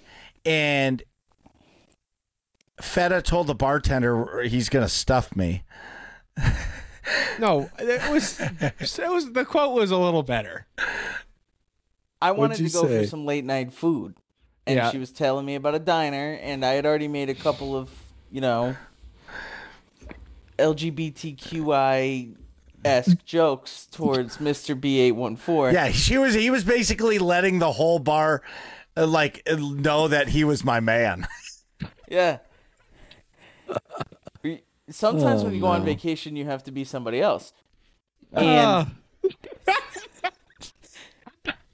so I had asked her if there was any place to go, and she said, "Hey, there's this South Street diner, and they have South Street. sausages." And I was like, "Oh, that sounds great." And as we're walking out of this bar at 1:45, I was like, "Are you gonna take me to this diner, or are we gonna stuff me in the hotel?" Oh, that's fantastic. Well, anyway, so then we get back to the hotel room, and No the whole, sausage, no no sausage. Adderall. So no, fuck Yeah, that. Like no, fuck that. So we're like I wasn't wasted. I felt great, and I was tired, right? Because it was a long Yeah, it's day. a long day, But yeah. I wasn't hammered. I had a great buzz. Anyway, all of a sudden. He's fucking like glued to his phone. I'm like, dude, what are you doing? He's like, Uber Eats. I'm like, dude, what do you mean Uber Eats? He's like, I'm getting us Chinese food. I was like, dude, you're getting 3:00 in the morning Chinese food. He's like, it's got a 4.6 on Yelp. Dude, good enough. So, bro, so so we're playing it out, and he disappears. He's like, I'm going to get the food. I'm like, yeah, whatever. Like 5 minutes goes by, and I'm like, fuck it. I'm breaking out the laptop. I'm going to play Elden Ring. I don't know how much time passes. I get a text from him. He's like, they fucking lied. They're not here. I'll be up there soon. Bro, all of a sudden he opens the door. He's got like a trash bag size bag full of Chinese food at 3:00 in the morning. Nice. But it was pretty good. It was good Chinese. It was definitely 4.7. Yeah, it was definitely a solid 4.7. I For ate sure. like 9 crab rangoons at 3 a.m. Yeah, I ate a shit ton of General Tso's chicken. But anyway, fast forward to Friday. Nick showed up. We ate in the hotel breakfast area. It was great. yeah, that was really good. That hotel has a good buffet. breakfast buffet. Yeah, like a breakfast buffet. Yeah. yeah. It was fantastic. And then we went, and I would say Friday we played games. Like we've all like hunkered down. And I'm going to circle back to the video game section being smaller this year, which in also pushed me to spend a shit ton of time in the tabletop area. Yeah, I spent the most time in that whole tabletop / board game, card game area that I have any of the other times I've been to My PAX for spell sure. is finally working. Yeah, Well, Joey it- definitely wrote. Well, it helped I also. roped you guys in there too, and then you found out that the games were good. Yeah. Well, and I was like, oh damn. There's a crocodile game, and it was so much fun. The problem with PAX is like they don't serve, like you can't just go get a soda. You got to go to a vending machine. Like that is the Well, they worst have part. the food trucks, but it's people waiting for food. It's a big backup. Oh, they not need even like that. a We're like a talking at, beverage 8 bar o'clock at night. Yeah, we're Oh, talking later. Yeah. 8:00 at night. Like, I really want a Coke or a Mountain Dew. You got to find a fucking vending machine. You know what I mean? That is Yeah, they what's could really do with an after hours like soft drink bar, like in a Right. few different places. like just put it. Just a refreshment just stand. Yes. refreshments. Yeah. Like if if somebody said, "Hey Marcus, I have a 10 by 10 space to put something at PAX," I'd be like, we're opening up a drink station at night. Yeah. Like, we're going to be open until midnight, selling fucking Coca-Colas for $6 each. And we're going to crush it. Yeah. Yep. Because there's a shit ton of people with the BYOB, the bring your own PC, the tabletop games, the free play, the card games, the crocodile game, The tournaments, the concerts. Yes. Yeah. It would be a money man. Yeah, it's crazy that they don't have any food sales, no nothing at night. There's so much stuff at night. It must be some sort of rule at the expo hall or policy or something. Or they have that's wild. analytics that straight up just like, well, it's not profitable, so we're not going to have it. I don't know, man. And maybe That doesn't make sense to me. Well, maybe I don't know what it costs because in that board game area at night, it is fucking packed with people. Yeah, or how about right outside in that big landing outside the theater room Right. for the concerts? Like those get packed. Right. The concerts are full. Right. So we played a shit ton of games, and we're going to talk about it because, like, I would say I got a little bit of audio the first day on Thursday, but the big day was the second day, and we got a lot of we got some audio, but we also played a shit ton of games, and I would say for the most part on Friday we hung out all day together. For the most part, like we went our separate ways a little bit, but like for the most part, we were gaming together. And I think it was a big part too, is that Fetta and I were already there. So like, we were like, Nick, you have to play this game. You got to play this game. You got to play this game. Yeah. You guys helped me like hit the highlights. Right. I very much easily. liked our kind of divide and conquer method on Thursday. Yeah. Yeah. Because we knew exactly what was going on and what the high points were. So Friday, it was like, this is our point of attack. This is what we want to feature for content. This is, just something that's genuinely fun to play for the 15 minutes that you get to play it. Yeah. Pipistrella. Yeah. I had a lot of fun with a lot of games. But, yeah. All right. So let's get into game talk. Did I miss anything about the recap? Yeah, the recap that you guys want to mention? Well, I think Friday night, we stayed late into Friday. And we hit the Dreamcast again. We hit the Dreamcast again, played Royal Rumble 1 instead of Royal Rumble 2 this time. I did pretty darn good, I will say, to pat my own back, which is a little narcissistic, but whatever.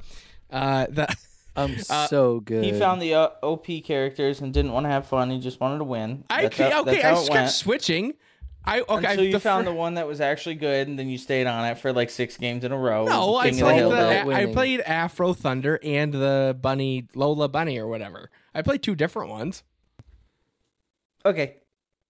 I played the like super duper slow character for the first couple of fights. You didn't play Big Willie Johnson. I did not, because you two both did. I couldn't. You can't choose the. How do you not pick Big Willie Johnson? Well, I tried to. England. You guys picked him.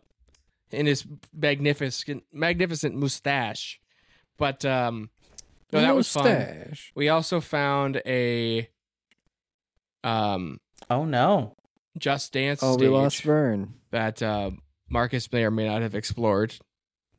It's still recording. Well, that's good. That's so weird. I guess the Imperial Command pulled the plug on his internet. I don't know. He ran out of Imperial credits to pay. How funny would it be if she did unplug it? It would be hilarious. Honestly, I would. He's gone. There he goes. There he is. Well, if this is apparently part of the podcast, we'll find out later in post. But Nick Vern has officially disconnected from the episode. I don't think it's going to it's not recording anymore. Oh, it says it's still recording to me. Yeah, but I hope this gets put in. I know, but I don't know how. I don't either. I assume he could rejoin. Yeah, but he controls the audio. So if he doesn't close the tab and he restarts his computer, it should be okay. I'm trying to buy some booster packs. Marcus, I'll go buy the booster box tomorrow. Oh, all right. Don't I still owe you money for the shelves? Yeah. So I'll buy the booster pack. Oh, Nick is back. There he is. Hello. Oh, whoa. Hello. What happened to you? I have no idea. It said internet connection lost, but my internet was fine. I immediately checked it. It was working. Everything works fine. It's like I just lost connection to the servers. Well, I bet you it's the moth upstairs. Probably. Or Imperial Command unplugged it. We hope that this gets put in the episode. Yeah, we hope whatever we said during that break time, it stays. It does. Yeah. It gets recorded. Woohoo! We win. Yeah. Oh, Working yeah. class nerds content. So continue. It'll about PAX. all get all mixed together. But Time to hit the high points for our most fun games. Yes. wait, did you hear me say we found a Just Dance stage? No. Just Dance, because that was there last year. Yes, Just Dance, or did they have DDR as well? No I DDR. didn't see no DDR. No DDR. Dude, there this was year. no Intel DDR, D- no either? Audio Technica. So I was gonna buy my new headphones. No Audio and, Technica booth. and there was no Yeah. Audio Technica booth. Wow. That was rude. But yeah. I think we're about ready for the games that we played. Yeah. If you want to learn more about the Just Dance stage, you're gonna have to join the Working Class Nerds Patreon Well, no. account So for the story of the Join Just the Working Dance. Class Nerds OnlyFans for the Just Dance section. So Yeah. the story of the Just Dance is that I said on Thursday I wanted to dance in Just Dance because I like that. I do it with my kids, so like I enjoy that shit. But Yeah. the first day, Jim Fetta was like, "No, we're going to do this. Like I'm thirsty," and like he kind of brushed me along. Well, the second night, Nick is there, and he's like, "Hey, Marcus, you're dancing." I was like, "No, I'm not, dude. I'm not dancing right now. You're dancing." I think Joey said it the second night too, just for the record. Yeah. I don't think I led the charge, but I definitely poured on the peer pressure. No, I reminded him how much he wanted to do it on Thursday. Oh, okay, And got that's at what it the was. most inconvenient time. Yeah. Right. So, needless to say, he was like, "All right, Marcus, you're up." And there was a nice person doing a dance, and she was doing good. And there were two people in line. And I was like, "No, I'm not doing it. They're in line." But then she was getting off, and I walked up to him. I was like, "Hey, are you guys dancing?" And they're like, "Oh no, we're not." I was like, "All right." And I went back and they were like, "All right, you're up. Get it done." I was like, "No recording it." And they both have, like, it was in sync. They were like, "Fuck you. We're recording the fuck out of this." Yeah. And Yeah. so I was like, and Fetta's like, "I'm picking the song." I was like, "No, you're not.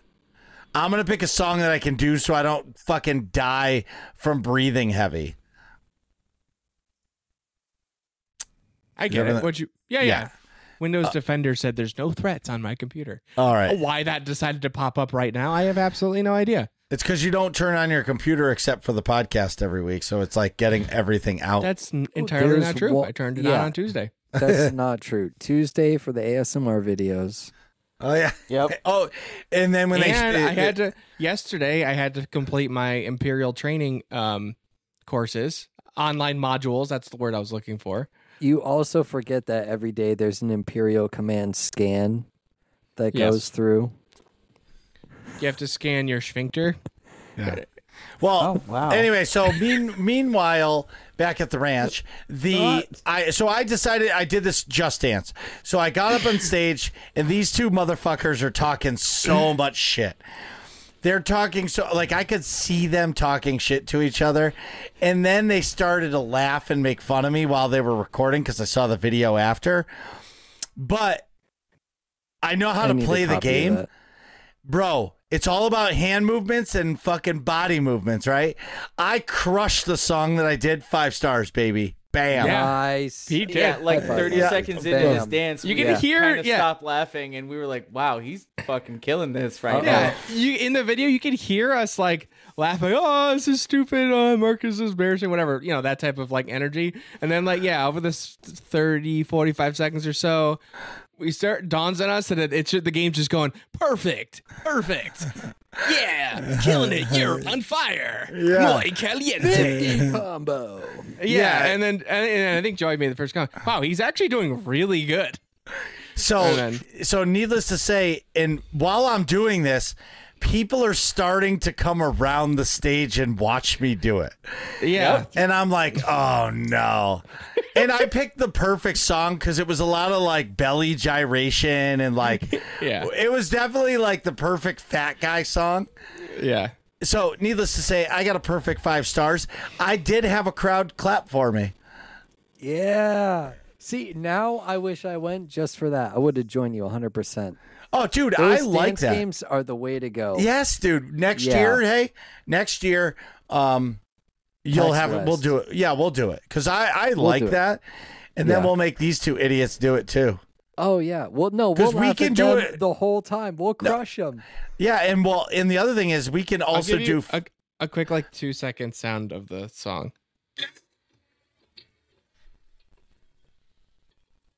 Yeah, that's definitely. He's actually doing good. There it is. Perfect. It's perfect. There it is. Anyway, I don't want to play too much because we'll get flagged on YouTube. Anyways, long story short, everybody, it was great. We had a lot of fun. Yeah.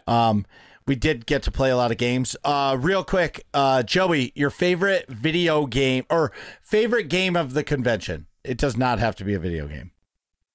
Favorite game of the convention, I gotta say, turns out to be Astro Duel 2. All right. That game is fucking awesome. I agree. Well, maybe not my favorite. I gotta think about it, but that's definitely up there. Nick, what was your favorite game at PAX? I'm gonna go with Star Wars Unlimited, the card game. That was epic. I really like that a lot. That and the other card game that we played with the blue theme that I don't remember the name of. It's not out yet. Oh, Altered. That was cool too. That one's up there for me. For me, I had 2, and I can't pick which one I liked better. First is Star Wars Unlimited. Like, I'm not a card player, and I walked by and I just sat down. I played with a guy who played the game the day before. We had an awesome like dev that was like teaching me the game because I haven't played a card game since I was like 12 years old, and it was Magic. So like I was like, it didn't even compute to me all the stuff that I could do. But I loved the game. I loved it so much that I bought the starter pack with 2 decks, which was awesome. And the second game, I would say I'd have to say is Dragon is Dead, which is a 2D Castlevania clone. It is Castlevania. It was fucking awesome. Close third is the Crystalla game, but we'll talk about that in a minute. Okay. Another thing I kind of wanted to mention about PAX overall, I felt like, for me at least, the theme or things that drew me in were like they tugged on the nostalgia strings. Whether it be art style, game type, or even the tabletop games that we were playing, it kind of really just brought me back, which is funny because you'd think you go to a video game convention, you want to see the biggest tech, the newest all of that. But I was so drawn into like the 8-bit games. Yeah. Yeah, I want to talk about the games from the I keep wanting to like jump into the stuff we have audio for because I like one of the games there, but let's do it. Well, yeah, why not? Let's go for it. Well, no, I want to go through some of the other games that we played that we don't have audio for, because then we can take our time with the audio ones. All right. You know what I mean? Well, whatever. I'll do one and I'll just cross it off. I want to talk about Pipistrello and the Cursed Yo-Yo. So this game, this was on Friday.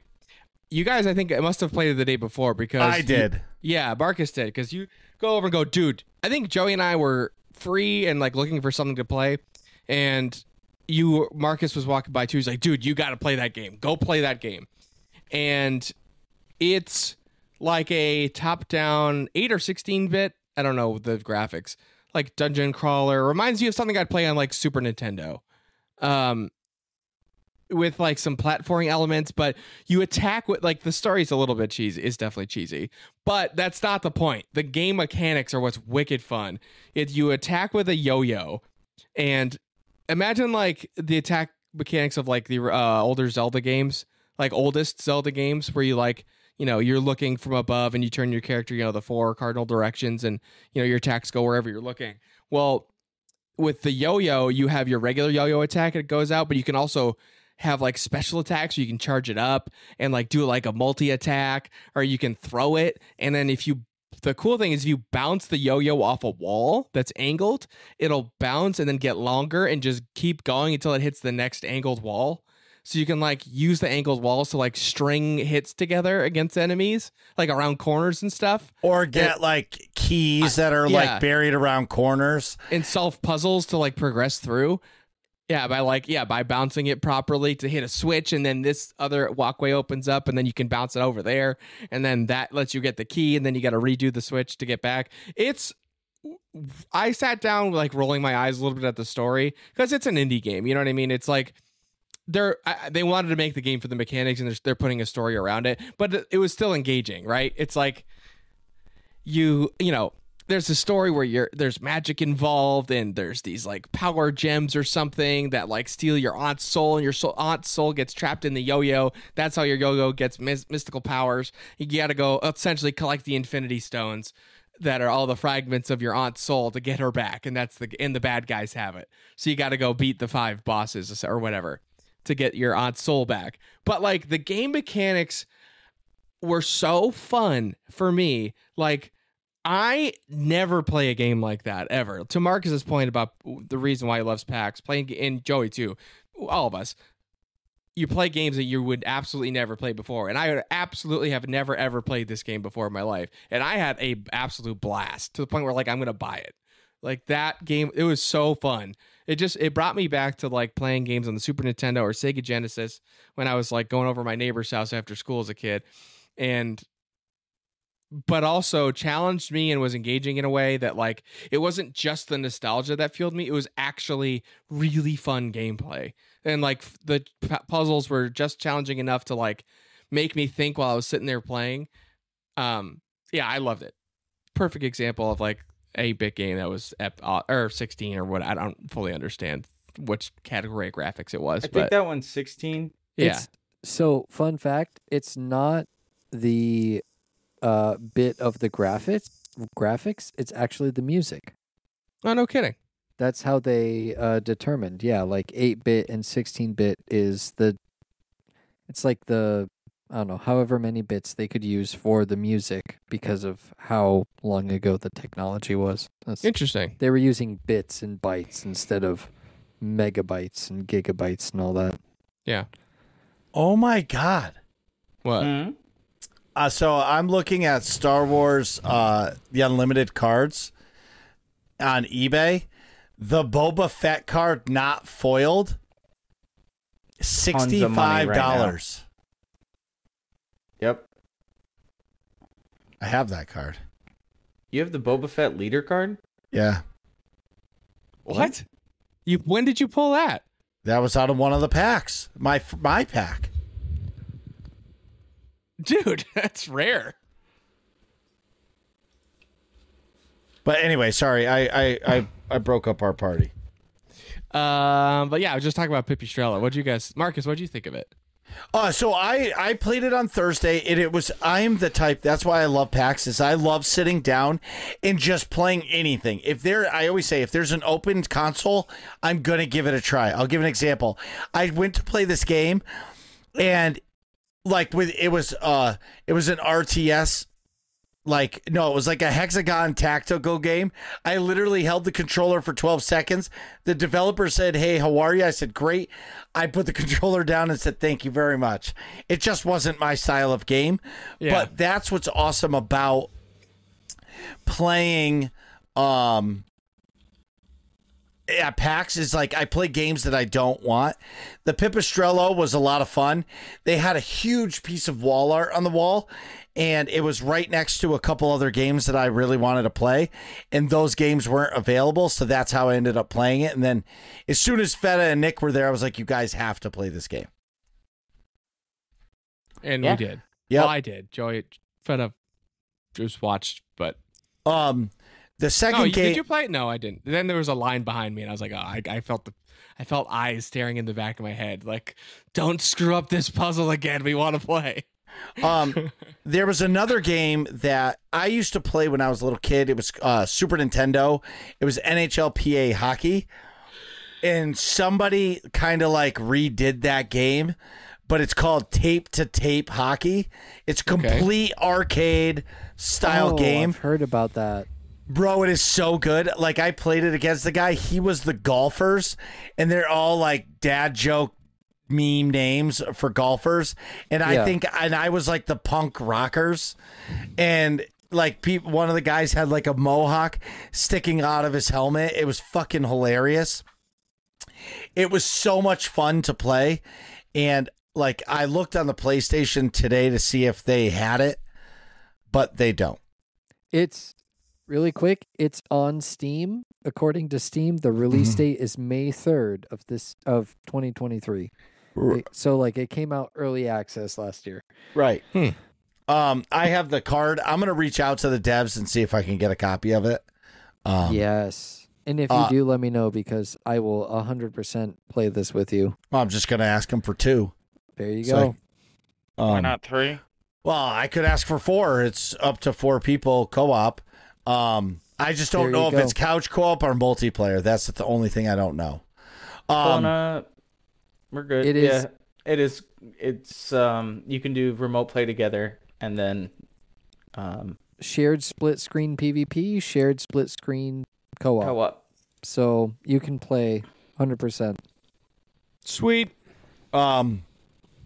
Another game that really it's not my bag. Go ahead. Do you want to hear the Pipistrella audio? Oh, sure. Yeah. Strello and the Cursed Yo-Yo is 16-bit. I don't know if I would call it like a dungeon crawler, but you're fighting with a yo-yo, and you go through the game, and there's some like weird puzzles, and you have to walk the dog to go. It's really fun. It's on Steam. And that is what I call a game breakdown brought to you by Distracted Marcus.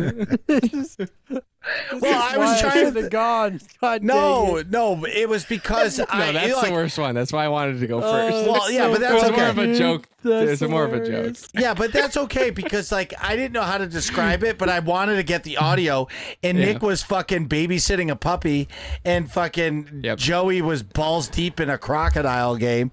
So like I was all by myself, and what sucked about that booth is there were no devs anywhere. There was just a couple people that were working the booth that were like just there to reset consoles. But I asked one of them, hey, is there anybody here from the dev team? And they were like, oh, no, sorry. Yeah, I get it. I just thought that audio was funny. I want to make sure he's played it. This game is So hold on, I will just find the. All right, so Dragon that had to have been Thursday morning, like. Yeah, it was. It was. Yeah. It was That's like funny. on my game. So anyway, next game is Dragon is Dead.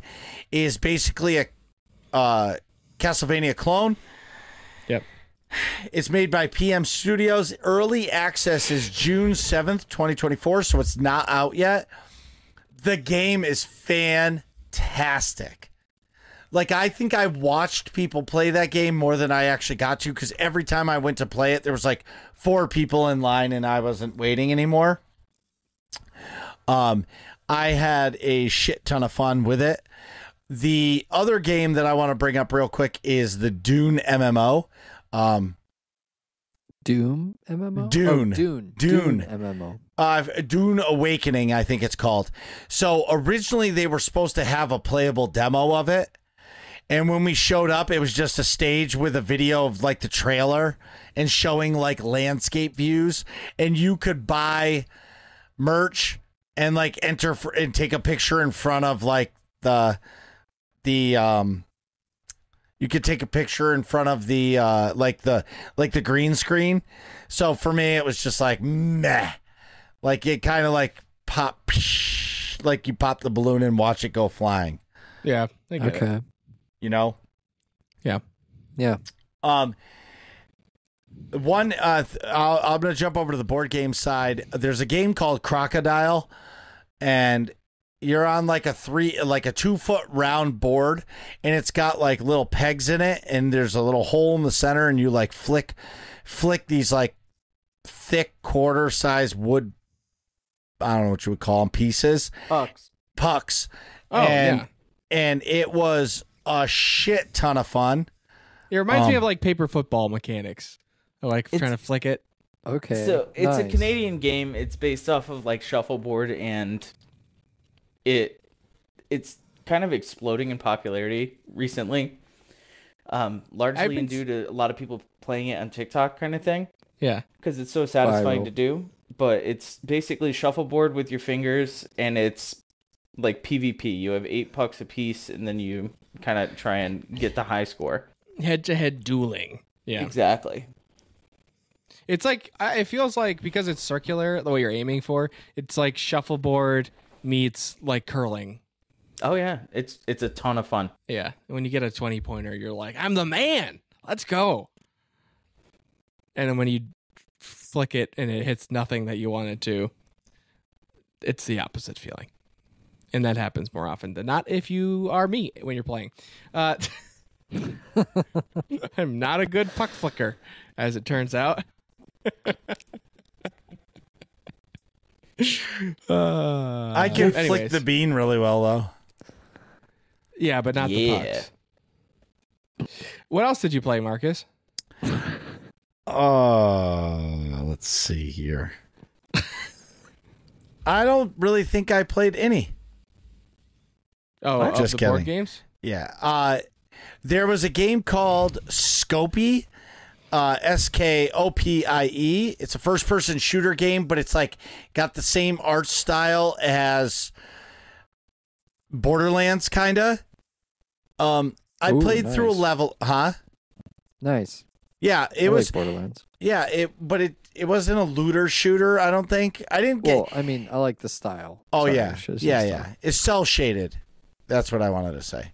Okay. It was fun to play, but I'll be really honest with you guys. I'm kind of over the first person shooter. Okay. All right. You know what I mean? Time. Like, I'm finding myself to be branching away from it. Like, I've been playing a first person shooter for a long time, Yeah. Yeah. and it's always shoot the bad man and don't die.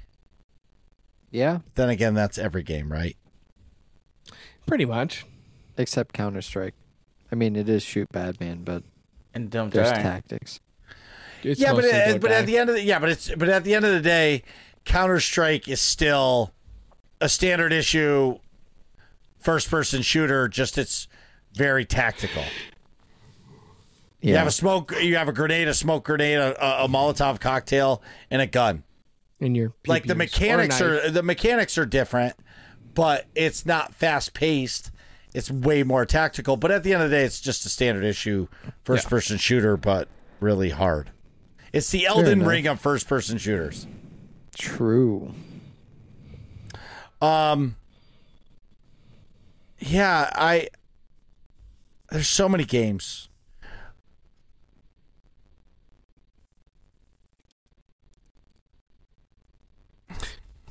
Just trying to think. Just work down your list. Yeah. So we have more Darkstone audio? Oh yeah, we do. So I'm going to go to that next. So the booth was Dread XP. I think I played 2 games, but the one game is stuck in my head is Mortuary Assistant. It is a viral indie horror game. Markiplier, Jack. Guy. Yeah, Like a bunch of played. giant Let's Play YouTubers have played it. Right. Yeah, Dread XP is the publisher, so they had a whole booth and they do just indie horror games.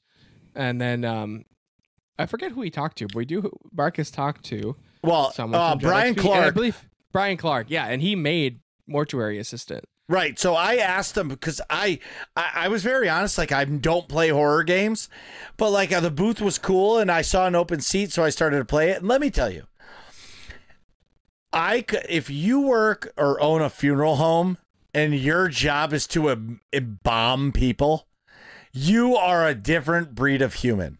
Yeah. Yeah. Like, that shit creeped me out.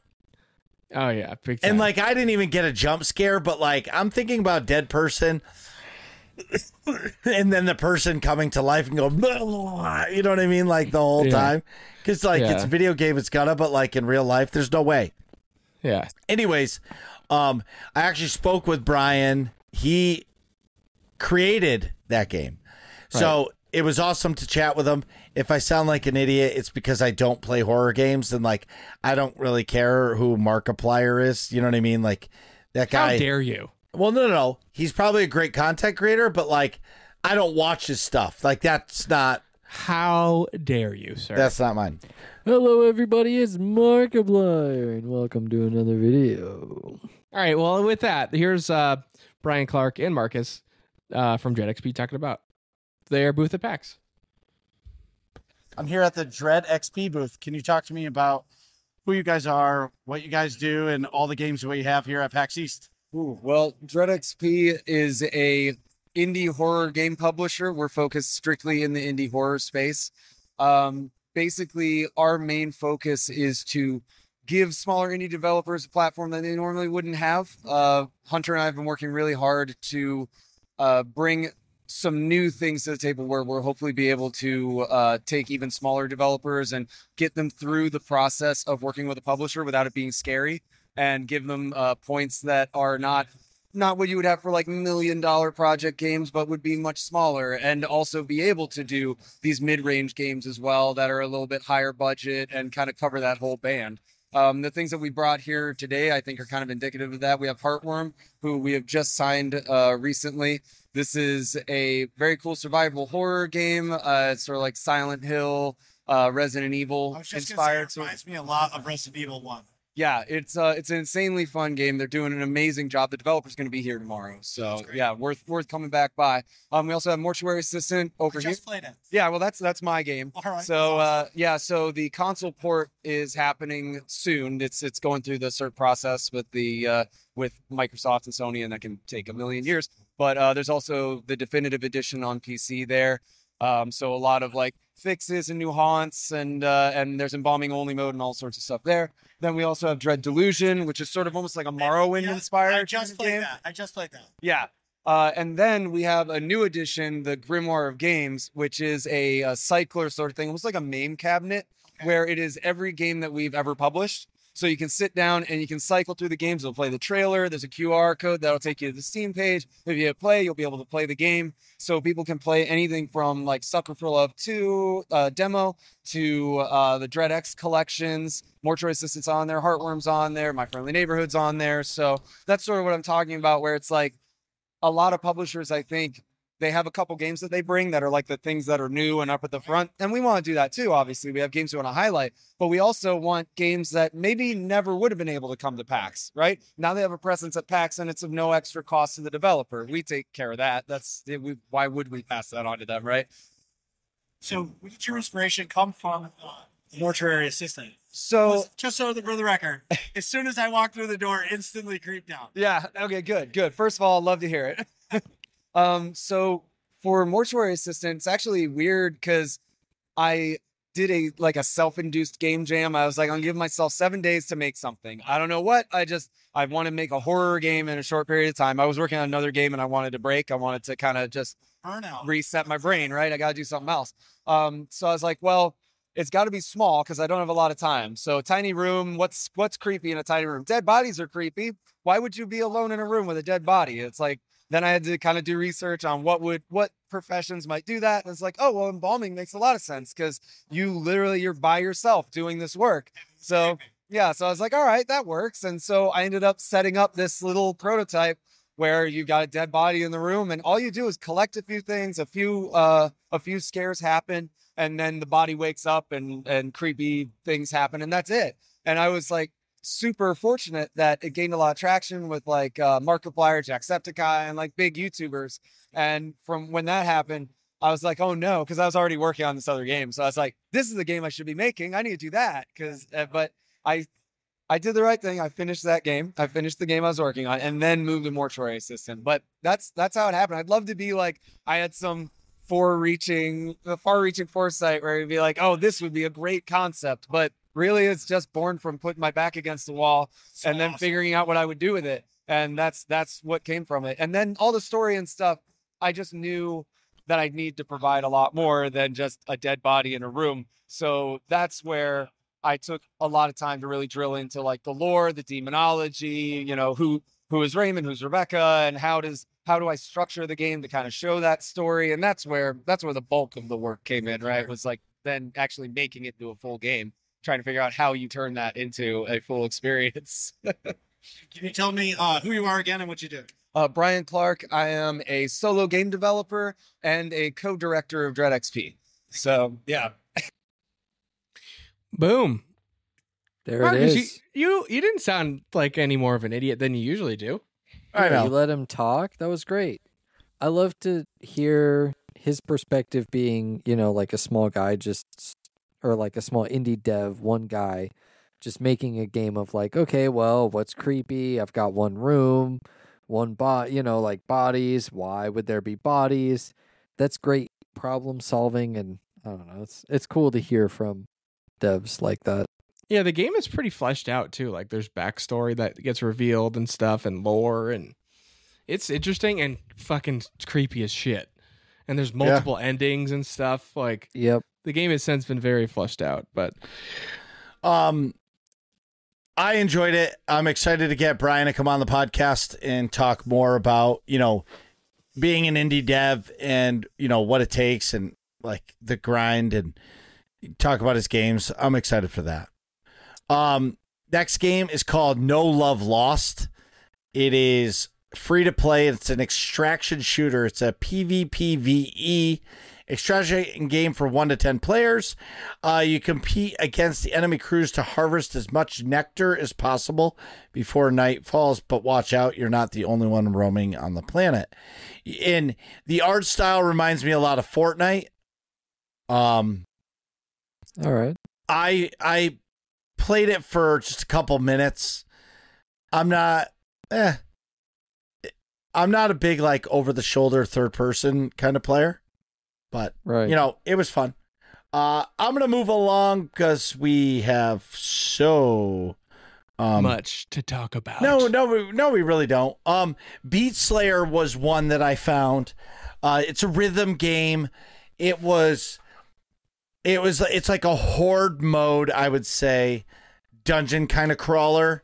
The music, you play through it and you're shooting and attacking things to the beat, like boom, boom, boom. Oh boom. yeah, like Hellslayer. Yeah, and Hellsinger. it was fun. Yeah. It was a different style of game. It says we have audio, so let's give it a listen. Yeah. Hi, I'm Maxi, marketing manager at Bike Rockets Games, and this is Beat Slayer. It's a hack and slay rhythm game. You're destroying hordes of robots to the beat in the beautiful city of Berlin to tunes that are reminiscent of Berlin as well, techno-electronic beats. And you just try to free your brother from, I call him the evil music man, but he's just a bad producer, sending out radio waves from the TV tower and controlling all the people of Berlin. You just want to free your brother and save the city in the meantime. So I haven't played it yet, but the way it looks is it's played with a controller. Yes. It's on PlayStation, Xbox, and PC. Only PC at the moment. Okay. Or it will be on PC in 2 weeks on the 4th of April. Oh, wow. Okay, great. And so we say it's a hack and slash and you follow the beat. Now, if you don't follow the beat, do you not do your combos? You actually have a counter, like a combo counter that goes up if you hit the beat. If you don't, you can't get into the Tanzrausch, which is just an enhanced mode where you do more damage and have other abilities that work with it, and you do less damage. Okay, great. I can't wait to get into it. Thank you. Boom. That is Beat Slayer. There it is. It was fun. Another one, this one, Atrax will know. This one is, well, not really, but it's called Johann the Parahelion or something. Parahelion. I don't remember who it was made by, but it's the same developers who made Gal Guardians. Oh. Okay. and it's the same exact art style. But instead of using like a sword and like weapons, you use summons. So when you attack, your abilities are you're using like summons to be able to attack somebody. Like you're summoning a sword and hitting them. You're summoning a wolf to bite them. You know what I mean? Okay. Is it what platforms? I don't know, but it's on Steam. It's Steam. Oh, it's Steam, PlayStation, Xbox, Switch, everything. Okay. I can. Oh, here. Can you scan this off my camera? Hold on. I'm just gonna look for it. Okay. Anyway, I had a lot of fun playing it. Their booth was really busy. They did not have a Gal Guardians demo, but I did talk to the people working, and they're working on like an expansion for the game, Gal Guardians right now. They did have a fucking sweet Gal Guardians hoodie, but it was purple, and I was like, nah. Okay. It was also, fucking. I found it out now. Yeah. $30. It's a little steep for it, but you know, it's good. I'm going to. So there's two more we have audio to, but one last one. It was Joey's game of the season. Is Astro Duel 2. We found this in the 11th hour, like 20 minutes before the expo hall closed on Friday. No. It was like 5 minutes before it closed. I wanted to play this game since Thursday night. This was one of the ones that I had even taken a picture of and landmarked onto my phone. Because, like I said, it was bringing back all of the nostalgia stuff. It reminded me a lot of like a Castle Crashers art style. Yeah. Okay. And so they were playing it, and it's just a fun co-op game. And I actually sat down and I didn't get to play it, but I watched them play it, and it was funny. The devs came over and they were like, yeah, you guys have fun. Oh yeah, yep, we had fun. They're like, yeah, we're closing. And then they saw we were media, and they were like completely changed the tune. I got a flash drive with the press kit on it. I don't know. I got to look at it, and they gave us some Steam codes. I'm actually going to give Atrax my Steam code for it, because I'm going to email them and say, hey, you know, we gave one away to our another co-host, and can we have a couple more so we can give one away to the community? Yeah. There you go. Yeah, so that game is a lot of fun. One of my top 3 games for the PAX was called Crystalla. It's a Souls-like with a cat humanoid protagonist and a crystal-based magic. So basically, I walked around the whole show floor looking for a Souls game, because last year I got my dick completely slapped in the game. Okay. And Yeah. I finally found one, and it was this. But it was different because the mechanics are you're a cat, so like you can scale walls and like jump on things that does not compute in my head, because I'm so used to Elden Ring. Yeah. The game played fantastic once I figured it out. Believe it or not, one of the TVs, there was 3 TVs. One of them, they turned the gamma up on it, so you could actually see where you were going, because the game's really, really dark. Yeah. And on the other one, I struggled, but the middle one where they turned the gamma up on the TV, it was actually easier to play. But certain things, like it's a Souls-like, you can parry so easy, where like in Elden Ring, it's not easy to parry. Yeah. Right. You know, the window is a lot smaller. Right. Sarah, who is the owner of the company and the marketing director, she was awesome.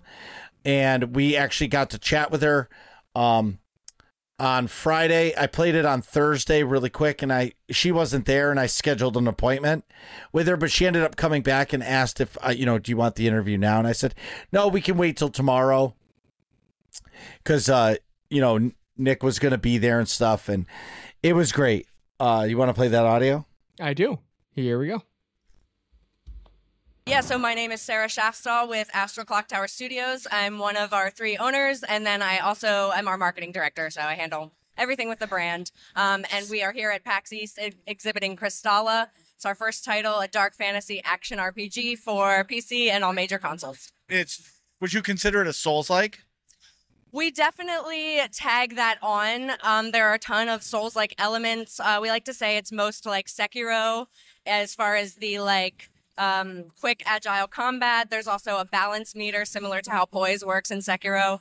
But we don't like to pigeonhole ourselves just into that Souls-like box. There's a lot of verticality in the gameplay. It's heavy on story. There's a lot of parkour and traversal elements. So we like to say it's a mix of Sekiro and Assassin's Creed. Oh, and stealth. I can't forget stealth. Stealth is huge. Yeah. So I played the game yesterday, and I tried it 2 ways. There was an area where there was a ton of enemies, and I tried one way, sneaking all around them. They didn't even wake up, but then I ran right through and got to the next area.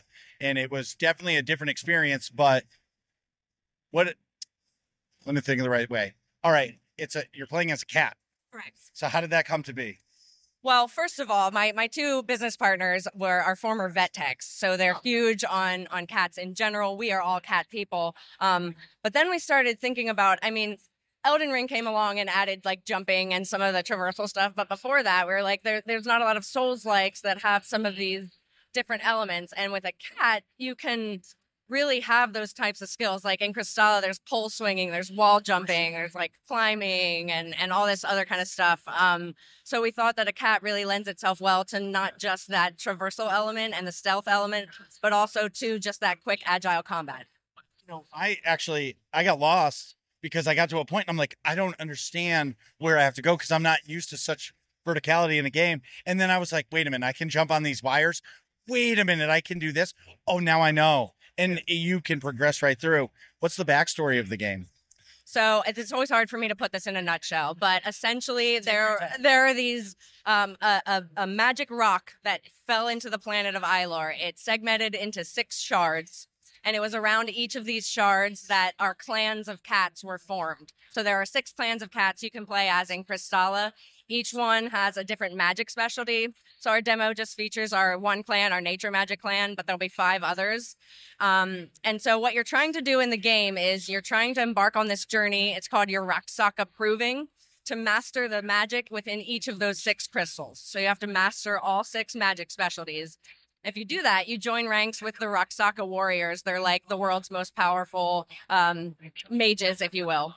But then simultaneously, there's a dark curse that's been unleashed on the world of Ylor, and it's made all of the creatures mutated monsters. They're coming after you. So there's a secondary thing happening with the curse, and you have to figure out who or what is behind the curse. So a dual purpose, if you will.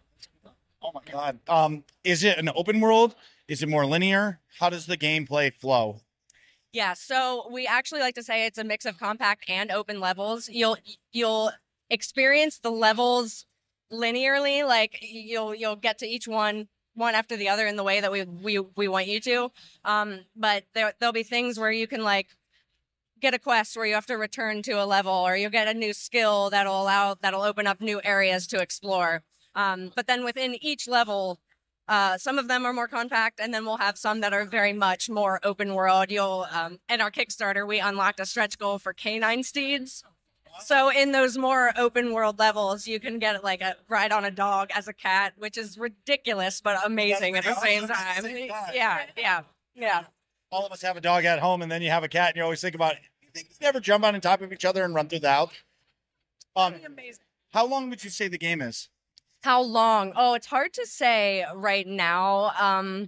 If the demo, for example, if you're an experienced with Souls-like combat, it can take you a half hour. If you're not, it could be an hour and a half. It really is going to depend on also how much you like to explore in games. If you just want to get to the slashing, you can. If you want all the quests, it'll take much longer. So that's very much still up in the air. I wish I had a better answer on that one, but great answer, because I'm playing Elden Ring for the first time ever.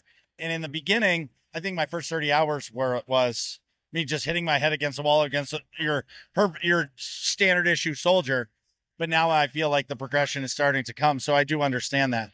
The one thing that I noticed about the game is all your healing, and you can replenish your mana. And then you have a special was it a special move that I was trying? Was it? I forget what button it was. The character did something different. There are like each weapon has a special attack, and that will also use some of your mana when you're playing. And you can also recoup, and as well as the consumables, you can recoup mana by engaging in melee combat as well. Awesome. When does the game out? So we are currently planning for early access for PC on Steam and Steam Deck in May. Full release will kind of just be dependent on how early access goes and all of that, but we do plan again for full release, which will encompass PC and then PlayStation 5, Xbox XS, and Nintendo Switch will come last. But that's got to be the hardest to be able to part. Well, everybody says that it's easiest to bring a game to the PC, and the consoles, it's actually a lot of hoops you have to go through to get it on there.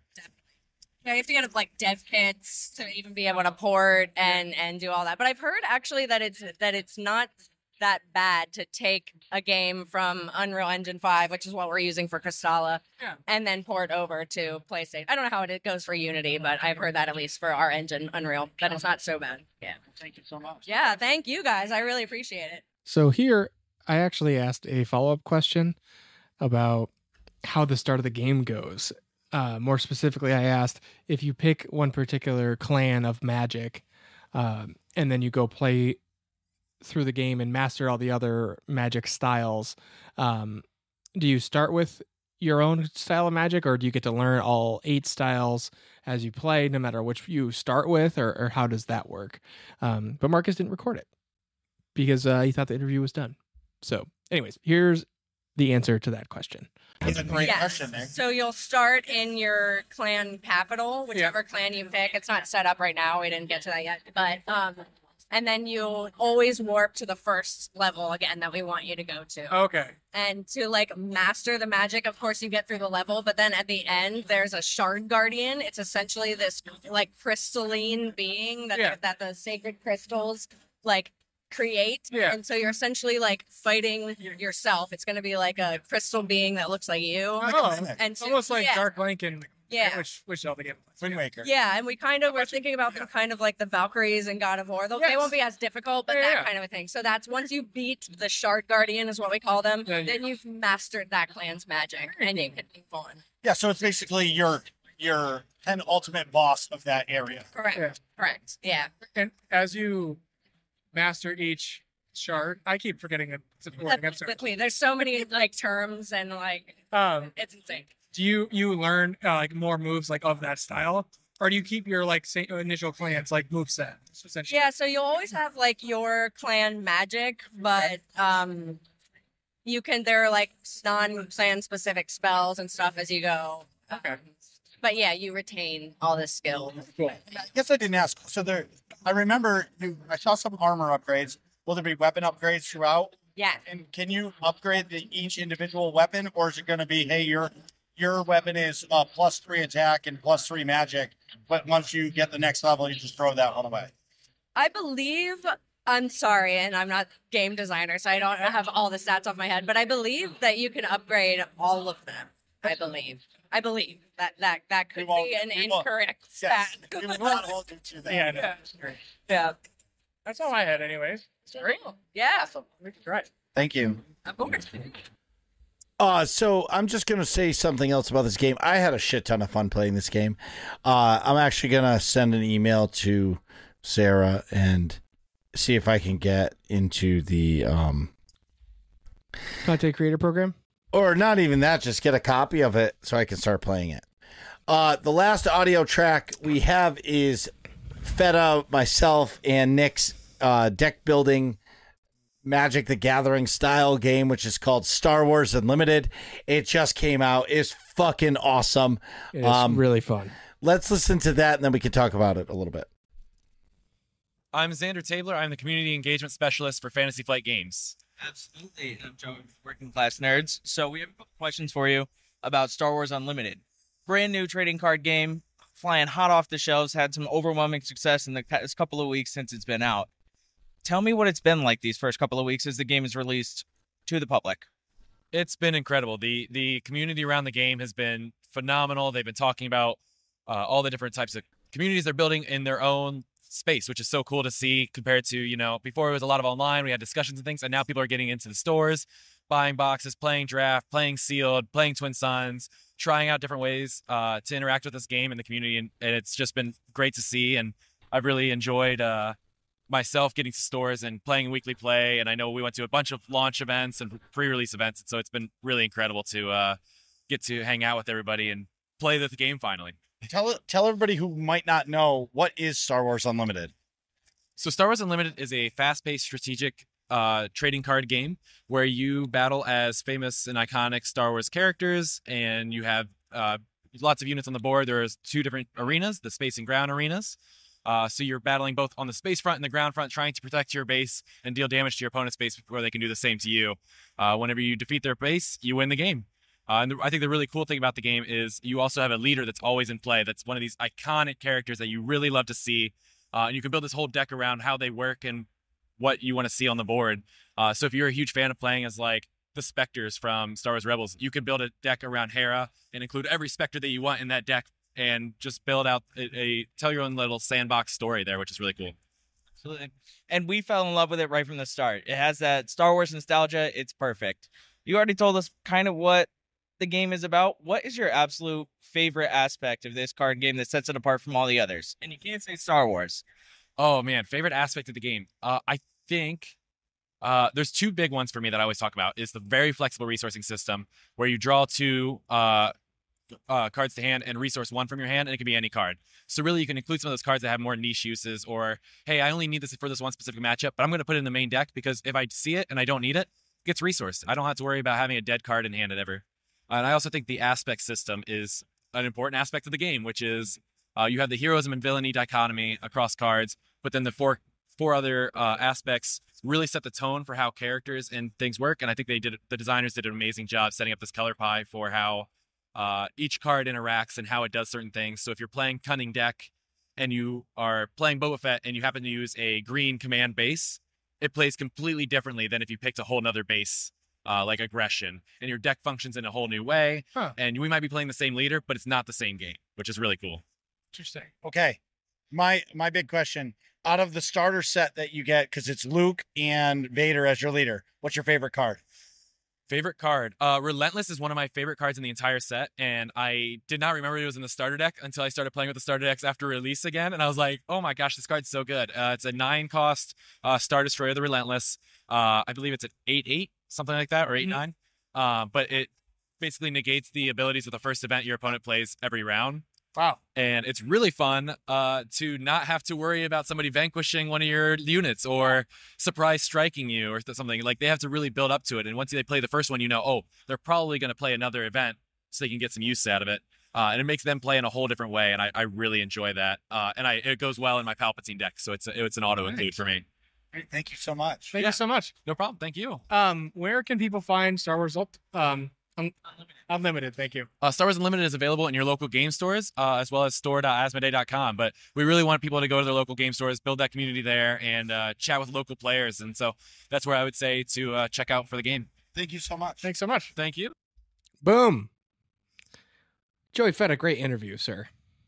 It's an awesome game. It was easy to ask awesome questions. That's true. So I think this one was in the running for us for kind of like Game of the Expo. Yeah, I would say, since all 3 of us bought starter packs. We went like full in, dove head first. Well, this weekend, if it's not tomorrow, I would love to play this with you guys, because we can definitely do it like via like FaceTime and like talk and do like the camera pointing down at our cards. Mm-hmm. I think we could How much totally is the play this starter game. $35. Dude, it's really like Atrax. It's really fun. Look what's up some nice- gameplay. I'm not Yeah, look at- kidding. It's probably sold. Let's see. Amazon? Maybe? Yeah, you can get the starter pack there. But the point is what's nice too is it's like a 20-minute game max. Like, you're not going further than 20 minutes. Maybe when you're learning it, it's going to go 30. But like, it's a faster game. Yeah. And it's By Fantasy really good. Flight, right? Yeah. Oh yeah, Flight, I see the booster pack. Okay, here we go. Yeah. So fun Spark game. of Rebellion. Yeah, it's really good. That's their first set. Free delivery Sunday. Sold. So everybody, thank you so much to all the devs that chatted with us. Thank you again. We will all be reaching out. We'll be reaching out to all of those people who gave us some time. Let them know that we want to talk more about their games.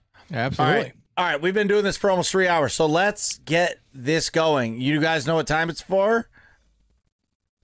What time is it? What time it is? Yeah. Wow. It's late. Time. It's almost For midnight. working class questions. Working class questions.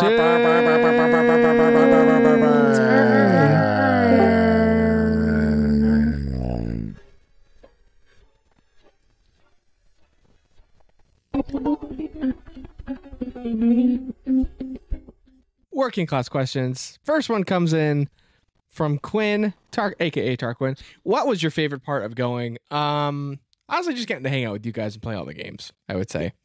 Dreamcast, yeah. Dreamcast, Marcus.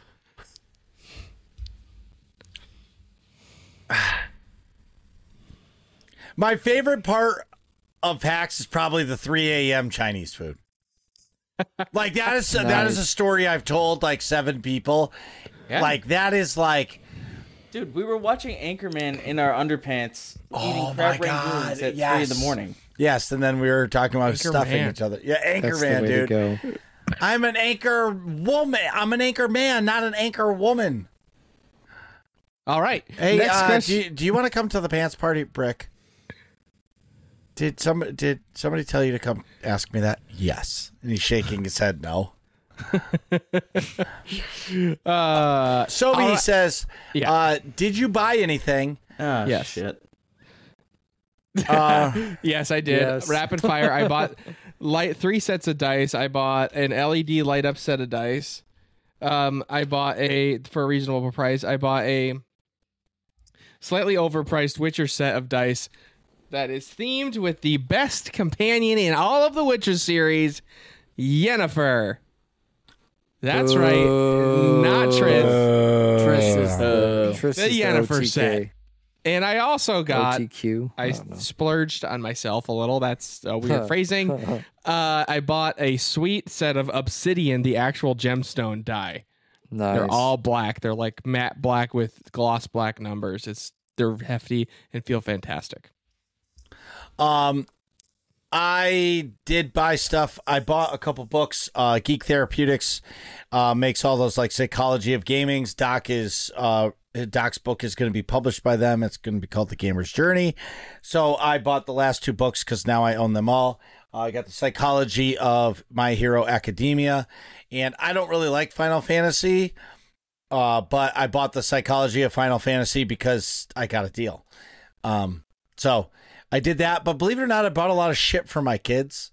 Like got my kid an awesome $25 RGB wired headset for his PlayStation controller, and he fucking loves it. And I got my daughter some little shit, but other than that, like, I don't think I really went crazy for myself.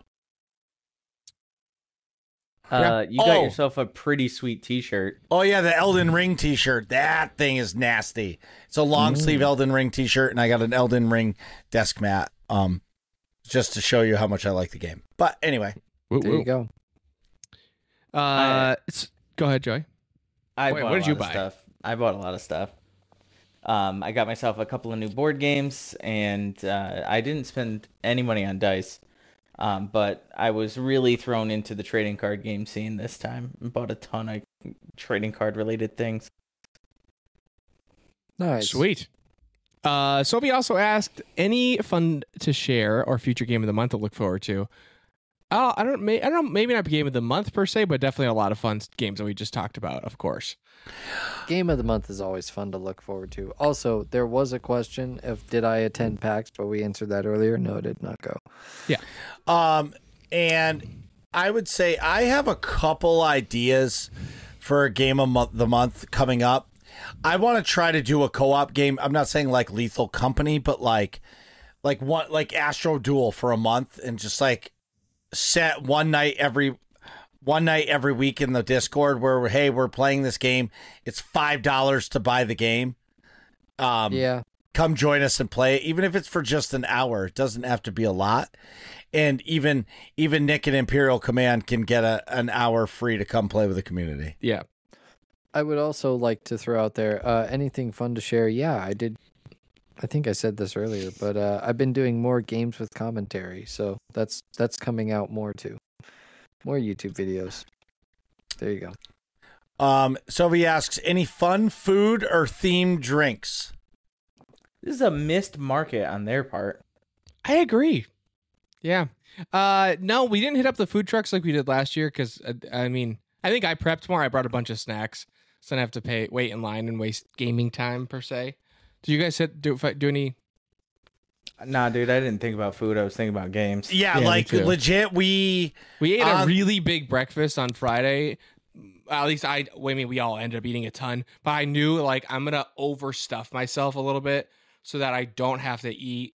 Like I'm not like starving at like 2:00. I can like push off eating for longer, and like I'll be fine until we eat dinner at like 6 or whatever. You know. My regret was Thursday morning. We went to Dunkin'.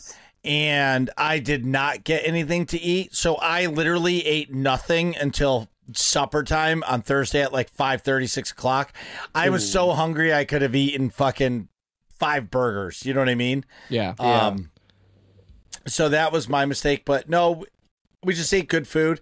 Going with that, we went out to a Mexican restaurant. There was a bunch of people there. That was really good. It was really good. Max bought everybody dinner, but the big star of the show was Jackie, the community manager for SWOTOR, was there. Oh yeah. So we actually got to meet Jackie and like hang out with her, with everybody, and it was just great because like we talked to her via Discord or like EA Zoom call because for the content creator program is SWOTOR. But like when you meet somebody in person, it just makes it real. So it was a lot of fun. Yes. All right. Our next set of questions comes from Doritos. And what does he ask, Marcus? I'm not asking that. How are constipation and concentration? Who is that? That's You and Atrax? you. What? It's you. It's Nick and Fetta. Nick is constipation and Fetta is concentration. Because Fetta had like the thinker going on, and you were just like full gaming, like you know. Oh, in that picture, that photo of that was me playing Pipistrello. Yeah, got it. I thought he was making fun of the dog that couldn't shit. Yeah, that was another problem on Thursday. Oh no. She couldn't stand up, so she couldn't really shit or didn't want to. Doritos asks, best thing you ate while at PAX? I would say the breakfast in the hotel. Yeah, that was epic. Like the Mexican food was good, but that breakfast, like I regret not being at the end seat because if I was on the end seat, I would have definitely got seconds, but I didn't. I like stuffed my plate. You know what I mean? But like I would have definitely ate more because it was that good. The only thing that wasn't like way above average was the eggs. The eggs were like the standard issue, like buffet eggs, but everything else, like the bacon was really good. Sausage was good. The stuffed French toast was good. The fucking yogurt parfaits were ridiculous. Oh, there it is. See, you guys just heard it. Yeah, that was a mini version of Joey. Dude, you should have seen it when I ate that parfait. It was delicious. Yeah, I bet. It was like hand whipped yogurt, like fruit syrupy stuff for strawberries, and then like it was like delicious chia seeds granola. and sunflower seeds on top. It wasn't even granola; it was like all seeds, and it was fucking awesome. Chia. Yeah. What was? Go ahead. What was Fetta's second choice for Minnie to paint? I wanted the Hades character.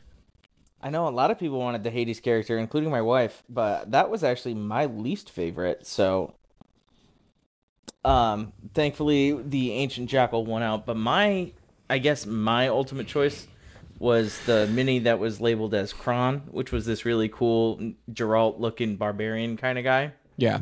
And he had a lot of little bits and bobs, and I thought it'd be fun to paint. Cool. Last one. Oh, no, 2 more from Doritos. Doritos asks, how is the mojito? So you guys actually went to a bar. I did not. I would like to point out, whatever you got was not a mojito because that was me. like all milk. Well, yeah, it was the closest thing. So I went to order. I asked how much a mojito was, and they said $25, and I said I'm not buying a mojito. What? For the That's meme. not a mojito for sure. It'd be like no. That one that you saw was not, but like that's how much. Dude, Boston is crazy. Yeah, my margarita was $20. What? Oh yeah, they for sure jacked up the prices because of PAX. It had to. No, that's just city prices in Boston. City, That's just city Boston. side. $20 for a drink. Oh yeah, easily. That's worse than here. We were paying like $14 for it's beers. Boston. Yes, we paid $14 for one shot of Jameson. That's cheap. Jesus, that's seen like shots- a whole bottle. Yeah. That's Last insane. question from Doritos is: what didn't you get to play / demo while you guys were there? I can already answer this for you because I asked about it. Path of Exile 2 and mentioned earlier the Final Fantasy demo. Yeah, I would say the Final Fantasy. That one was really the game I wanted to play, but there was no way I was not waiting in line for an hour to play that game. Yeah. Yeah, that makes sense. Yeah. One for me was the Pokemon Scarlet and Violet expansions that were coming out. Ooh. Yeah. I didn't want to wait in that line either. For That's me, true. I didn't necessarily not get to play anything I didn't want to play, but I wanted to like the Larian Studios booth was a fucking castle, and they had like cosplayers out front that you could take photos with and stuff. And I didn't want to take time to wait in line to get a photo because I don't particularly care that much, but I wanted to like spend more time in that booth. So I guess that's how I'll answer that. I think your thought of standing in line to get a picture with a character is going to change by the time next year comes and you've put like 8 hours into the game. That's true. I'm not invested yet. Yeah, so that's why. 8 hours in next year. I got that. Damn it. I'm gonna play with it right along. It just glossed right over it. I wasn't paying attention to what Marcus said. That's what I usually do. I just smile and nod. What are you guys talking about in here? Find out next episode of Working Class Nerds.